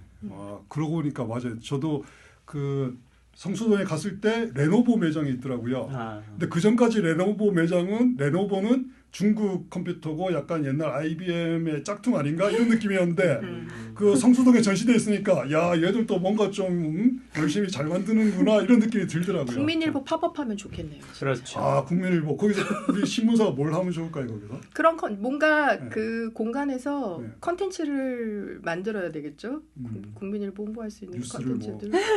저는 사실은 지금 이런 뉴스룸 같은 것도 하고 네, 하시고. 이런 것도 말대나? 네. 오픈 스튜디오 같은 거에서 이런 그렇죠. 것도 하고. 왜냐하면 어디죠? 3프로 TV 같은 경우에는 그 여의도 IFC몰 지하에 맞아요. 가는 그 그 지하철 통로에 네. 오픈 스튜디오들을 운영을 하고 있거든요. 그렇죠. 네. 그거 비싸요. 비쌉니다. 네. 네. 그 성수동 공간을 보면은 참 젊은이들이 찾아오지만 또 그런 이제 팝업이라고 하는 게 진짜 말 그대로 팍 튀어나왔다가 사라지고 계속 바뀌는 거잖아요. 근데 그런 공간을 이제 그게 뭐 젊은이들 계속 바뀌니까 새로우니까 가는데 교회가 그런 걸에서 배울 수 있는 게 있나요? 우리 교회가 뭐 매일 뭐 이렇게 뜯어 고치고 할 수도 없는 거고. 사실 저는 이제 1층을 완전히 갈아엎어서 교회 1층을 교회 1층을 갈아엎어서 바깥에도 1층은 좀 벽돌 붙여가지고 교회 아닌 것처럼 이렇게 네. 해가지고 1층을 동네 카페한테 내주고, 그러니까 카페 너네 와서 입점해서 해라 하고, 옆에 방 한 칸 같은 경우에는 동네에 있는 라이프 스타일 매장들을 들어와서 인큐베이팅 시키고, 그래서 그러면은 3개월에 한 번씩 렌트 프리를 해줄게. 그래서 판매되는 거 너 다 가져가. 근데 뭐 어떤 때는 반찬 가게가 들어오고, 그 다음에 어떤 때는 또 뭐 애기 옷 가게가 들어오고, 그런 거는 마음만 있으면 할 수 있지 않는가. 교회 1층을 성수동으로 만드는 거죠. 근데 그것이 그러니까 선교 전략이라는 측면에서 동네와의 트래픽이나 트랜잭션을 늘리고, 동네를 사랑하기 때문에 동네에 있는 브랜드들을 우리가 같이 키워주고 소비해줄게, 친구가 되어줄게 해볼 수 있는 거라고 생각을 하고, 제가 이제 많은 젊은 분들을 만나면 다 좋아하시는데 이걸 제가 교회에 딱 들고 가면은 장로님들께서 되게 눈이 커지세요. 얘는 지금 무슨 말을 하는 것인가? 그다음에 교회가 뭐 시장판인가? 그렇죠. 네. 그렇죠. 어떻게 거룩한 교회에 이런 것을 갖고 오는 우리 아버지 기도하는 집에서 지금 맞습니다. 딱입니다. 네. 그 성경에 나오잖아요. 맞습니다. 네. 기도하는 장소를 네. 점포로 만들 수 없다. 그렇지요. 맞습니다. 근데 그러면 기도는 어디서요? 기도 2층에서. 네. 그러니까 2층, 저는 1층은 내어주자라는 거죠. 1층은 동네에 내어주자. 네. 근데 저는 그런 것들이 필요하다고 보는 게, 저희 이제 교회가 한번 저희 교회 목사님이 저한테, 제가 이제 이런 스토리 만들고 있는 일을 하니 한번 이야기를 하자고 해가지고 저는 상담 신청을 하신 적이 있어요. 저희 이제 담임 목사님께서. 고민이 뭐냐면, 이제 교회가 오래되니까 시설이 낙후하잖아요.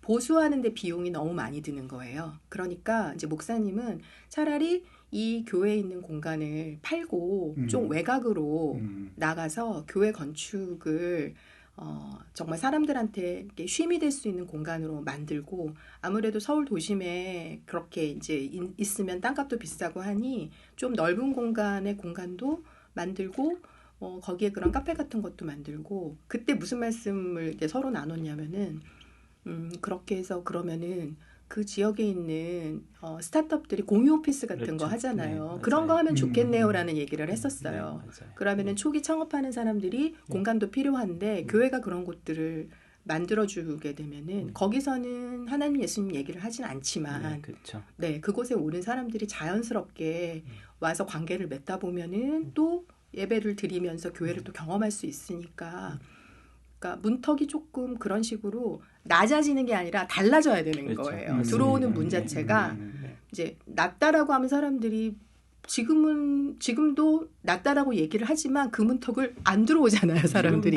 낮지 않죠. 낮지도 않고. 네. 그러니 다른 문을 만들어서 유입을 하는 게, 그러니까 일종의 모객, 모객을 위한 장치들로 그런 것들은 굉장히 좋겠다라는 말씀을 저희 목사님하고 한번 나눈 적이 있는데 이제 아마 실행을 하시는 데는 네, 쉽지. 용기가 네. 필요하죠. 네. 그리고 이제 교회에서 의사결정하시는 또 분들이 장로님들하고 있으니까 네. 그러셨던 것 같아요. 사회의 흐름이 어디서 바뀌어졌냐면 옛날에는 주일 예배를 길가에 차를 댔어요.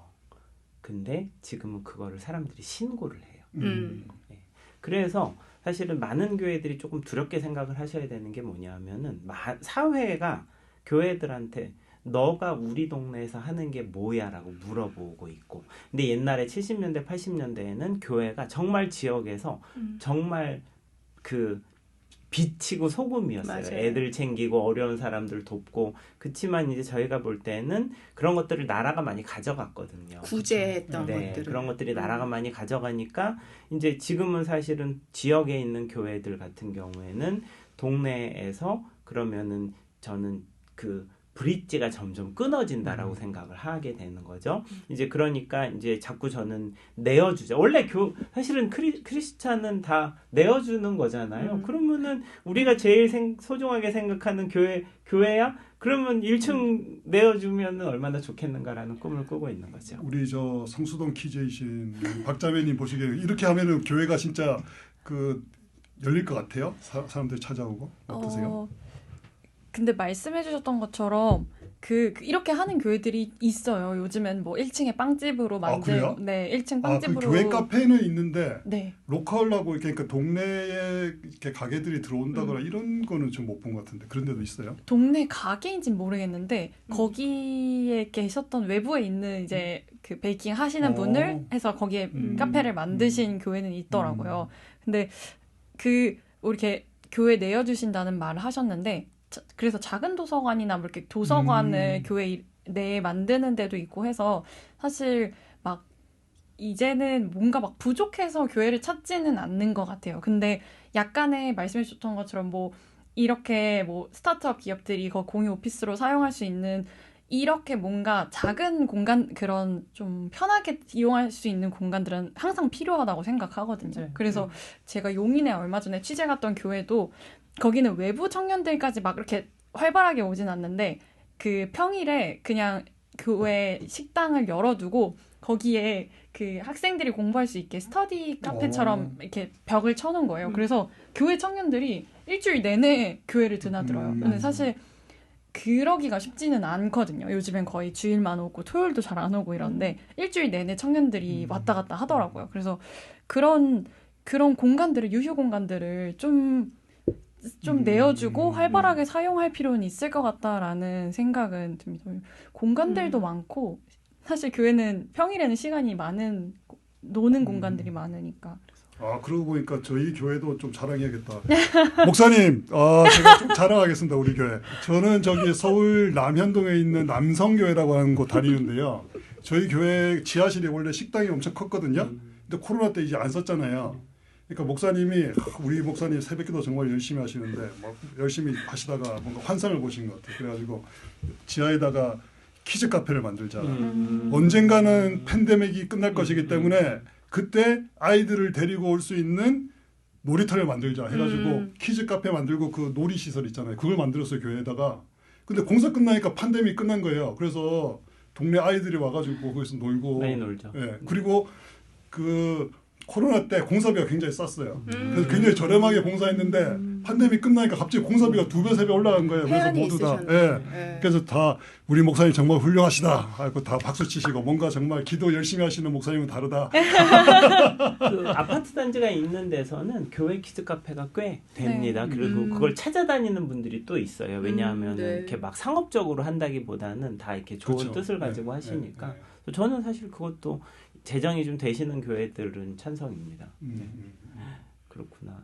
너무 좋네요. 근데 교회 1층까지 우리 교회도 그런 게 고민인데 교회 1층까지 키즈 카페까지 들어오는데 이 사람들이 여기 와서 기도를 하고 우리 교회 사람들과 같이 만나고 그러니까 교회를 경험하게 하는 것까지 이어지는 거는 또 다른 문제인 것 같아요. 다른 문제죠. 예. 근데 경험을 하게 하려면 사실은 일단은 관계가 맺어져야 경험할 그렇죠. 수 있거든요. 네.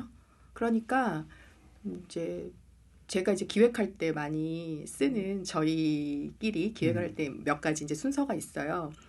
사람들의 마음이 한꺼번에 열리지 않거든요. 1단계는 한번 흔들어 깨워줘야 돼. 어텐션 해줘야 되는 거예요. 이곳에 교회가 있네? 이곳에 이런 공간이 있네? 그러면은 처음부터 교회가 가지고 있는 그 이제 뭐 예배라던가 예수님 하나님에 대해서 관심이 없겠죠. 그런데 계속 드나들다 보면 자연스럽게 관계를 맺게 되거든요. 인게이지먼트. 그러면 관계를 맺고 자신의 방법대로 그 교회를 경험하는 거죠.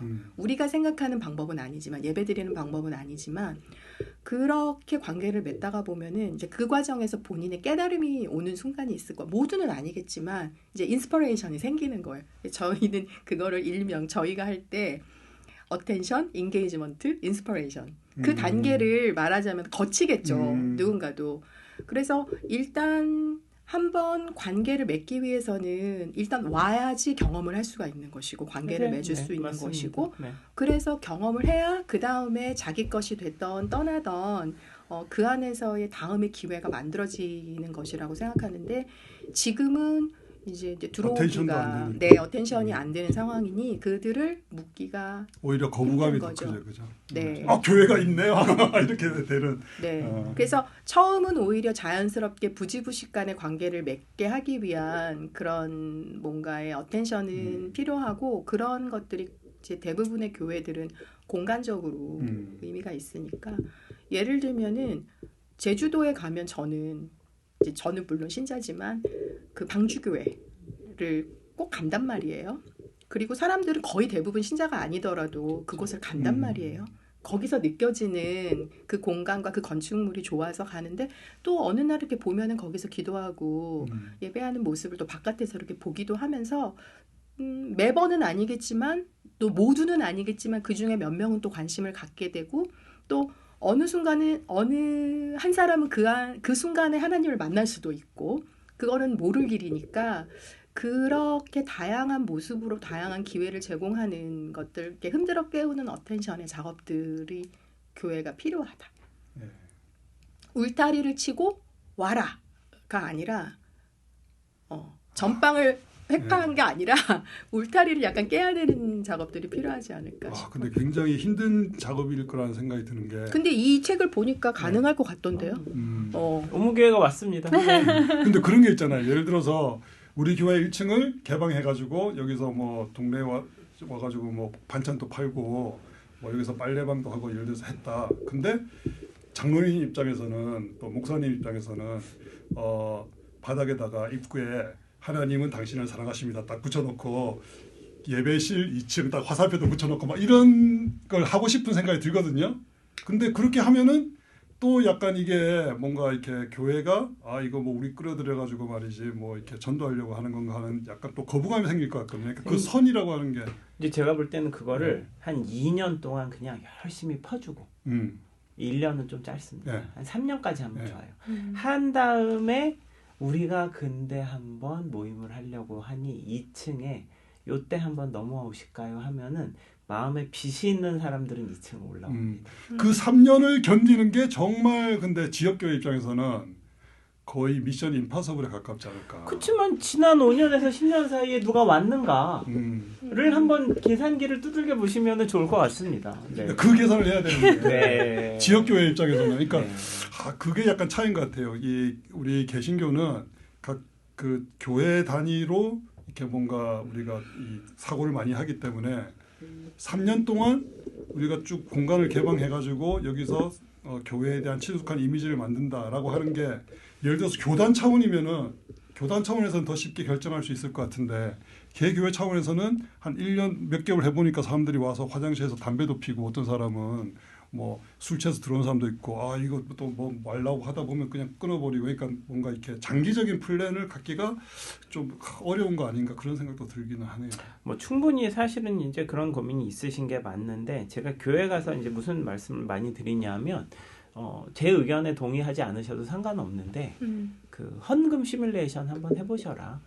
그러니까 지금 장로님들 은퇴 곧 하실 텐데 11조 어떻게 되실 건지 건물 노후도 그 다음에 이제 지금 그동안 한 5년에서 10년 사이에 새 신자 이렇게 바로 숫자 나오거든요. 아주 부정적으로 생각하시는 분들은 10년 후에 한국 개신교 300만 보시더라고요. 그러니까 지금도 700만이라고 얘기하지만 살짝 허수가 있어서 실제는 한 500만 되지 않겠느냐고 보시는 분들도 있고 10년 후에 300만 보는데 이제 저는 그럼 이제 그다음에 요 10년 사이에 그러니까 중간은 없다라고 생각을 합니다. 정리하시던가 부흥하던가. 그래서 이제 어느 초이스를 할 거냐 앞에서 되게 냉정하게 스스로를 점검하셔야 되지 않는가? 앞으로 10년 문 닫느냐 부흥하느냐 당신은 어떤 교회가 되겠습니까? 맞습니다. 아, 예고편형입니다 이거. 진짜로. 하이라이트. 참 이 어려운 문제네요. 예. 어려운 문제죠. 예. 그런데 그런 교회가 이제 그 교회 문턱을 넘어서 오는 사람들한테 인게이지먼트라고 표현해 주셨는데 또 인스피레이션, 영감. 여기는 뭔가 다르구나. 교회라고 하는 데가 이런 곳이구나라고 하고 우리가 줄 수 있는 경험, 우리가 줄 수 있는 그 영감이라고 하는 게 뭘까요, 그게? 그거는 이제 우리가 아까 일부에서 얘기한 것처럼 그거를 전체 대중이라고 생각을 하면은 사실 어렵지만 대략 그 지역의 특성이라던가 그 교회에 오는 연령이라던가 그러면은 그걸 좀 세분화할 수 있잖아요. 그러니까 저는 아까 다양성이라고 얘기를 했는데 그 모두를 만족시킬 수 있는 방법을 찾는 거는 전 좀 어려울 것 같아요.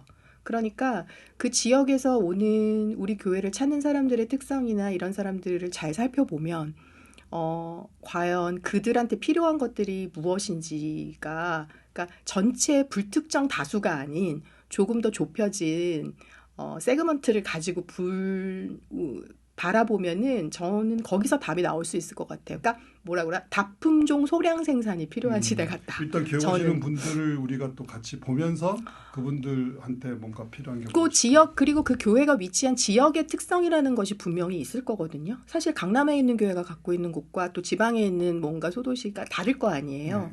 그리고 그 지역의 이제 그 지역적 지정학적인 특징이 갖고 있는 그런 문제들도 분명히 있을 것이고 그러니까 그런 곳에서 조금 저는 답을 찾을 수 있지 않을까 싶어요. 그러니까 그것을 하기 위해서는 조금 그래서 이제 작은 교회가 저는 조금 더 필요하지 않다. 규모도 작지만 조금 더 이렇게 좁혀서 그 신도들을 바라보는 이제 보통 이제 기업에서는 고객이라고 하잖아요. 고객들을 좀 좁혀서 바라보는 그런 생각의 전환?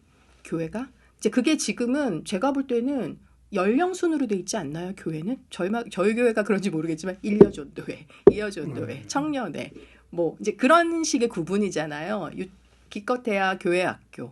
근데 그거 말고 조금 그런 다른 그 교회만 가지고 있는 특성과 지역에 갖고 있는 특성에 따라서 좀 보다 보면은 이제 불특정 다수를 위한 게 큰 담론이 아니라 저는 그 지역에 또는 그 교회에 해당하는 이슈들이 저는 있을 것 같아요.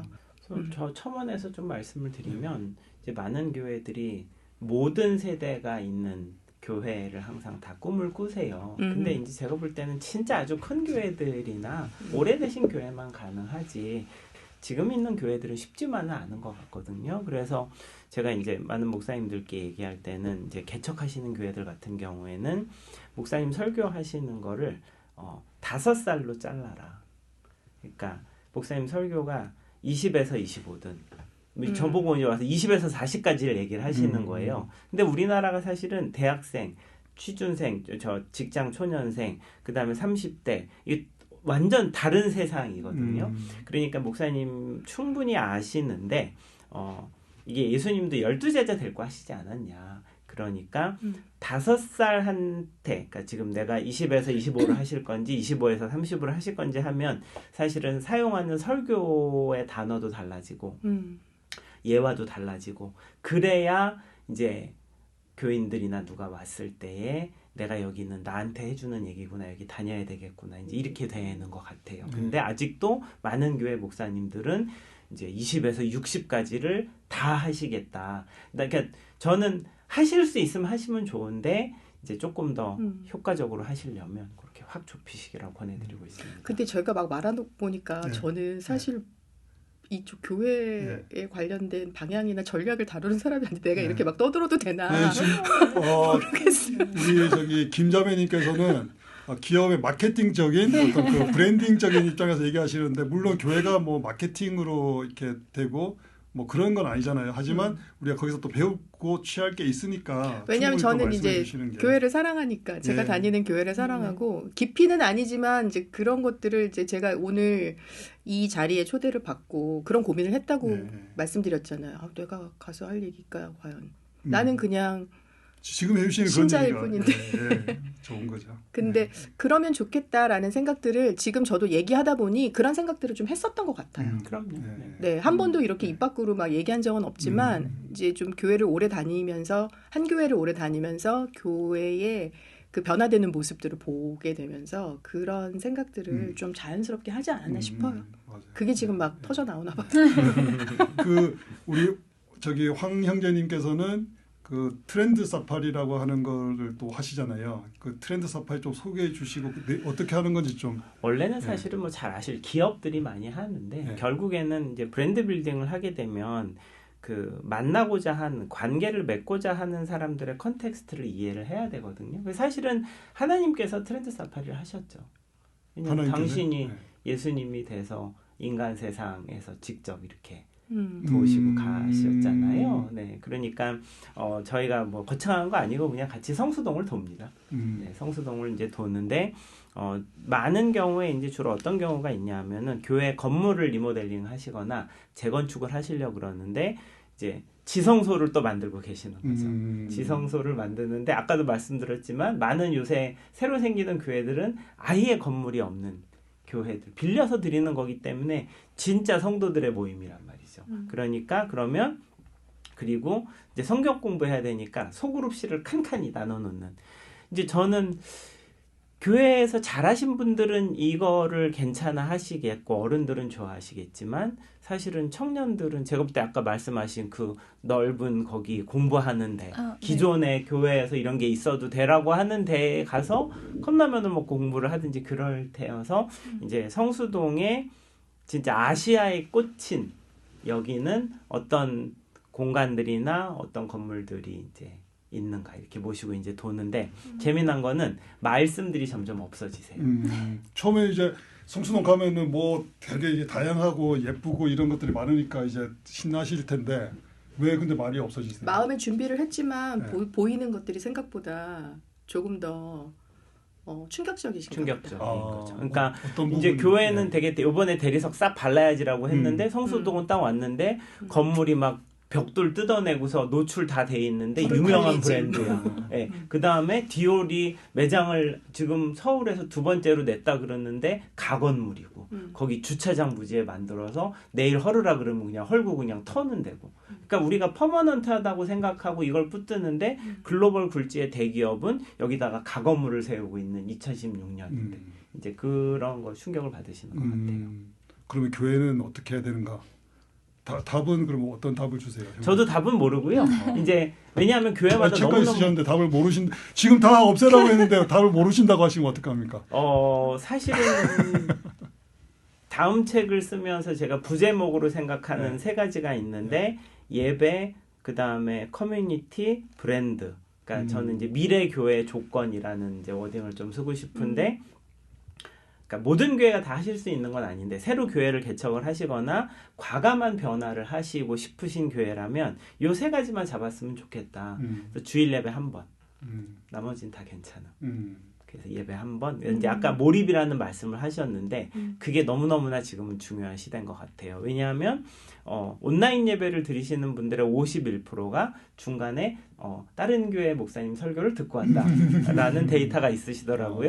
더 많으실 것 같습니다. 네, 그래서 완전히 몰입할 수 있는 예배라는 건 사실은 여러 번 하기가 쉽지 않습니다. 그리고 많은 교회들은 지금 주일날만 빌려서 한 번 드리기 때문에 주일 예배 한 번, 그 다음에 컨텍스트 베이스의 커뮤니티. 아까 인게이지먼트 정말 저는 중요한 단어라고 생각하는데 자발적으로 참여를 확 할 수 있는 응집력이 있는 커뮤니티. 그 다음에 마지막으로는 교회에 대해서 이론적으로 알지 경험해보지 못한 사람들한테는 사실은 그 잘 구조화된 커뮤니케이션이 되게 중요하거든요. 그러니까 체계적으로 이렇게 알려지는 게 중요한데 사실은 그게 업계 용어로는 브랜딩입니다.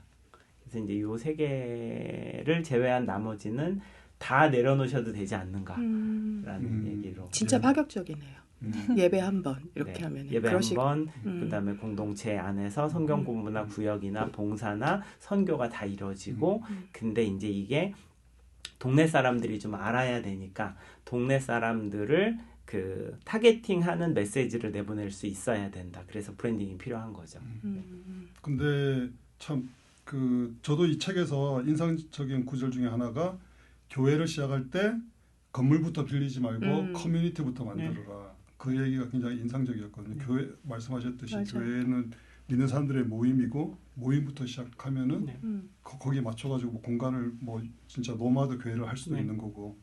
그런데 또 말씀 들으면서 한편으로 드는 생각은 이런 어떤 그 안에 본질이 있는 거 있고 본질을 붙들려고 하는 거지만 너무 트렌디하게 가는 거 아닌가. 그래서 어떤 뭐라고 할까 우리가 신앙이라고 하는 것은 또 우리의 헌신이기도 하고 우리의 또 희생을 위해서 우리 마음을 정화시켜야 되는 그런 곳이기도 한데 너무 이렇게 뭔가 없어지는 건 아닌가 약간 그런 생각도 들거든요. 그렇게 생각하실 수 있다라고 그렇진 않나요? 그런 요소가 있는 것 같습니다. 그리고 네, 충분히 걱정하실 수 있는데 이제 저는 아주 본질적으로 10년 후에 생존할 수 있는가라는 관점에서는 사실은 새로 사람들이 와야 되지 않는가. 그러니까 모든 교회가 그럴 수는 없을 것 같고 이제 초신자들을 위해서는 새신자들을 위해서는 그게 필요할 것 같은데 제가 한번 그런 적이 있어요. 저희 교회 이제 전도를 해야겠다라고 생각을 해서 누군가를 이제 전도를 하기로 마음을 먹었는데 제가 아무리 생각해도 그 친구가 우리 교회에서 잘 정착할 것 같지가 않은 거예요. 그래서 이제 저는 그를 위해서 교회에 같이 다녔으면 좋겠다. 내가 다니는 교회에서 같이 다녔으면 좋겠다 생각해서 전도를 해서 교회를 가겠다고 그녀가 마음을 먹었어요. 그런데 데리고 오는 게 중요한 게 아니라 그 이유를 생각했더니 우리 교회에서 안 맞을 것 같은 거예요. 그런 거죠. 네, 그래서 맞아요. 제가 네. 새신자들을 위해서 우리 교회는 새신자들의 교회입니다라고 이렇게 이제 선언한 교회가 있어요. 그렇죠. 네. 그래서 제가 그 교회를 데리고 갔어요. 그렇죠. 네. 그래서 이제 제가 그 교회 아시는 분한테 이제 연락을 해서 그래도 좀 맡겨야 되잖아요. 왜냐하면 제가 같이 옮기지는 못할 거니까. 그래서 그 교회 아는 분한테 얘기를 해갖고 이제 전도사님한테 이제 이러이러한 사람이 갈 거다. 그 주일 예배 때 그래가지고 이제 주일 예배 때 가서 제가 그 친구를 데리고 우리 교회가 아닌 다른 교회를 이제 데리고 갔단 말이에요. 그러니까 이제 그 교회에서 이제 예배 끝나고 나서 미리 말씀을 드려놨으니까 목사님을 이렇게 만나는데 이제 둘인 줄 안 거죠. 그래서 아니 저는 다니는 교회가 있고요. 네. 저는 이 교회가 맞을 것 같아가지고서 이 교회에 데리고 왔어요라고 얘기했더니 이제 처음에는 약간 좀 놀라시더라고요. 근데 그런 마음이 들 때가 있거든요. 그럼요, 그러니까 네. 모든 교회가 그렇게 우리가 지금 얘기하는 그런 어떻게 보면 파격적인 교회로 변하지 않아도 되고 이제 네, 지금에 네, 있는 네. 전통 교회 내지는 우리가 얘기하고 있는 교회 시스템 안에서 가능한 교회가 있을 것이고 또 어떤 곳에서는 또 좀 그 교회가 가지고 있는 미션이나 이런 것들의 사명에 따라서 그런 제도들이나 그런 시스템을 도입을 해야 되는 교회들도 있는데 어찌됐든 지금 점점 더 신자가 줄어들고 있는 상황이고 교회가 잊혀지고 있으니 그렇죠. 그들한테 맞습니다. 이제 그 웨이크업할 수 있는 것들로 뭐 성수동의 시스템이던 아니면 아까 제가 얘기했던 뭐 방주교회가 됐던 그런 장치들이나 노력들이 이제 필요한 그러니까 이미 필요할 것이다라고 생각하고 이미 이제 우리 교회는 시스템으로 잘 운영되고 있는 교회들이 다 그렇게 뭐 카페를 만들고 그럴 필요는 없을 것 같아요. 근데 사실은 저는 근데 지금 우리나라가 20대에서는 기독교가 1명이거든요. 네. 9명은 8명은 종교가 없고 네. 1명은 다른 종교. 그러면은 그 8명에서 9명이 현재 어떤 전통적인 목회를 하고 있는 지금 20대가 사실 5년이면 25살, 10년이면 30살이거든요. 전통 교회들 오겠는가?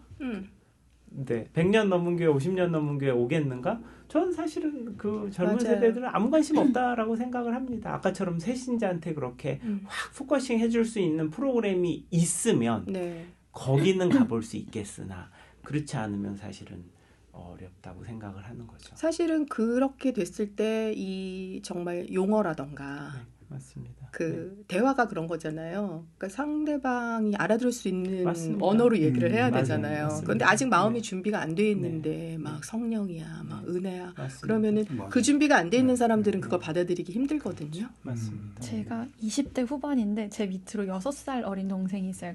그 친구는 대학생인데 제가 얼마 전에 목사님 한 분을 뵙고 그 교회가 되게 부흥하는 교회인데 인상 깊었던 단어가 그 교회는 우리는 동네에서 어떤 이미지를 가져갈까라고 고민하다가 의도가 없는 교회라는 네. 거를 했다고 하신 네. 거예요. 근데 전 네. 그게 너무 인상 깊었던 네. 게 제 동생도 지금 저희는 전 모태신앙이고 저희 가족들이 다 다니는데 저희 동생만 교회를 안 다녀요. 근데 그걸 물어보면 동생이 얘기했던 게 교회 다니면 봉사하라고 하잖아.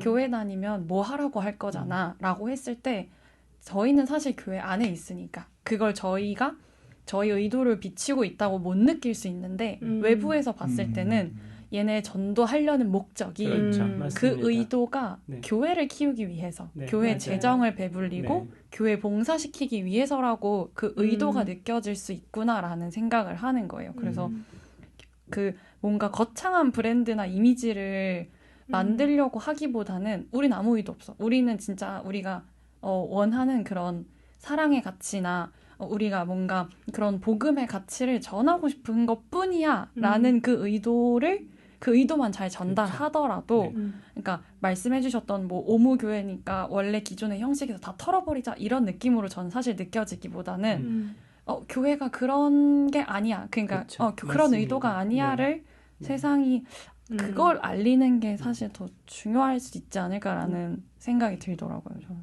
그래서 네 그랬습니다.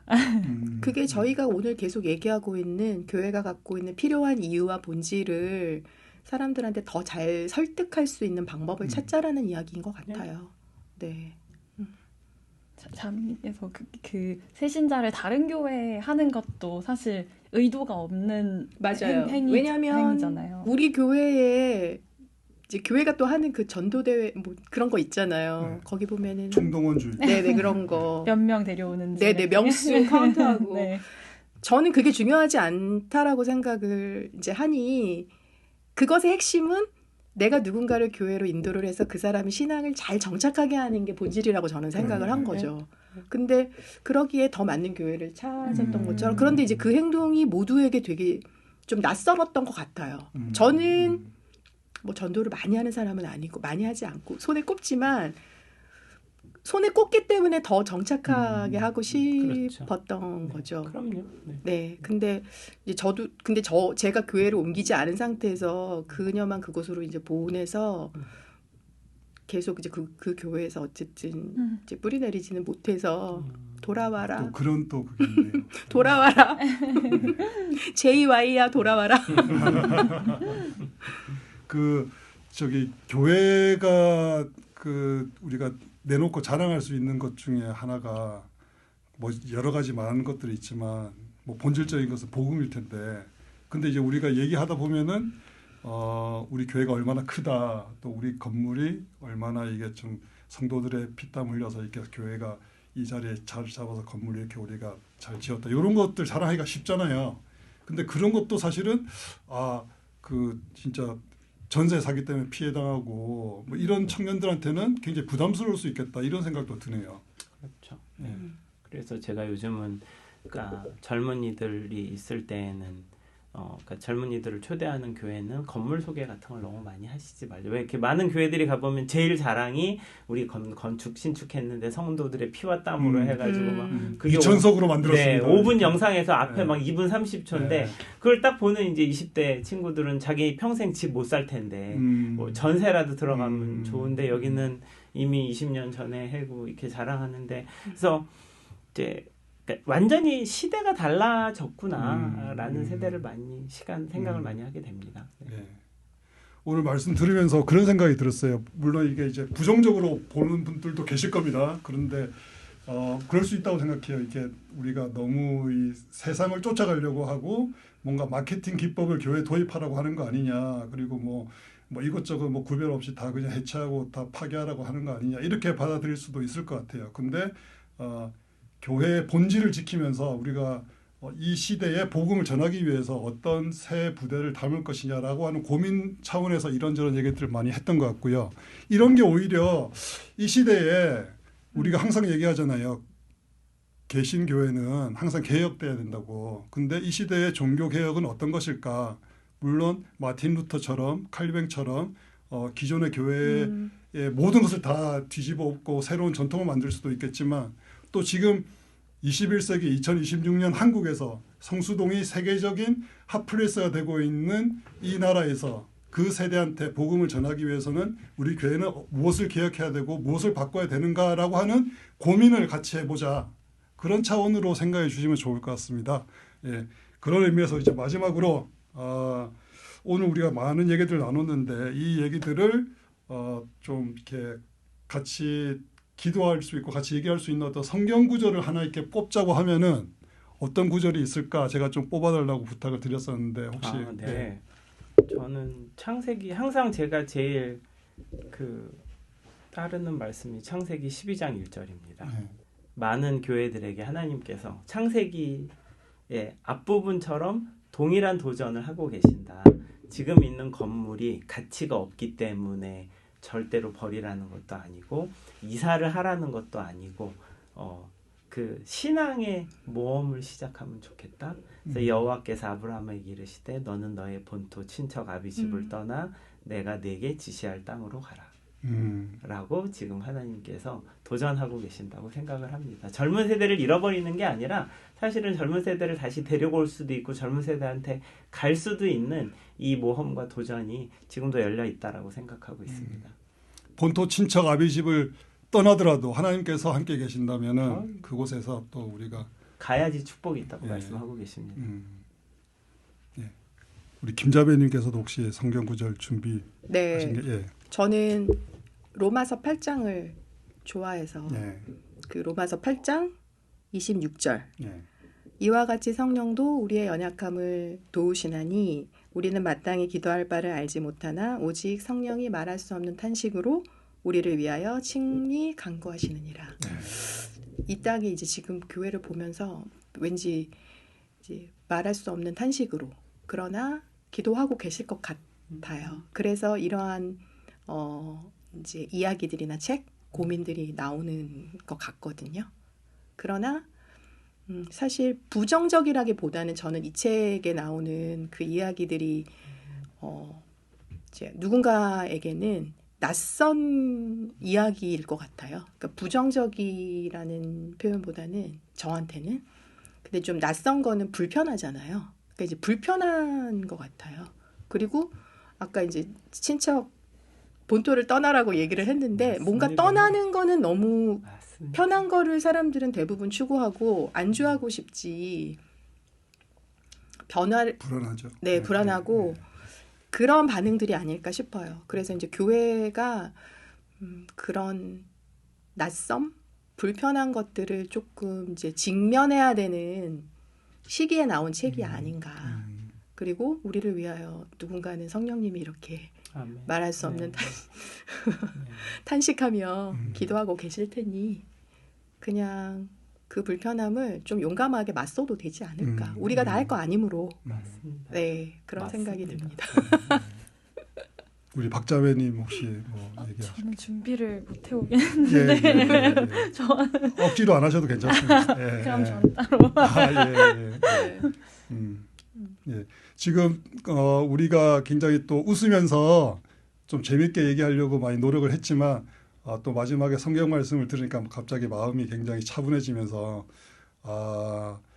이 시대 교회를 생각하면서 또 교회를 향해서 안타까운 마음으로 여러 가지 얘기들을 하고 있는 게 아닌가 이런 생각이 들었습니다. 예. 하지만 우리의 짧은 지혜로 뭔가 이루어지기보다는 하나님께서 우리 한국 교회를 위해서 이 책을 또 쓰시고 또 우리 지금 믿고 있는 우리들의 마음을 움직이셔가지고 지금 교회가 붙들어야 할 것이 무엇인지 또 바꿔야 할 것이 무엇인지 버려야 할 것이 무엇인지 저희들이 깨닫고 또 실제로 바뀌는 그러한 일들이 일어나면 좋겠다는 생각이 듭니다. 예.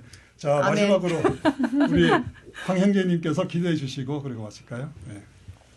참 좋으신 하나님, 이렇게 소중한 분들과 즐거운 이야기 또 어려운 이야기를 나누게 하여 주시니 감사합니다.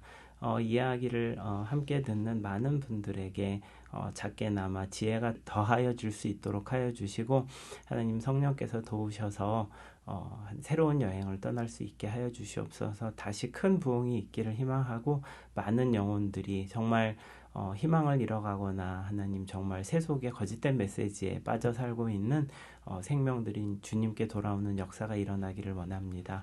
감사하며 예수님의 이름으로 기도드립니다. 아멘.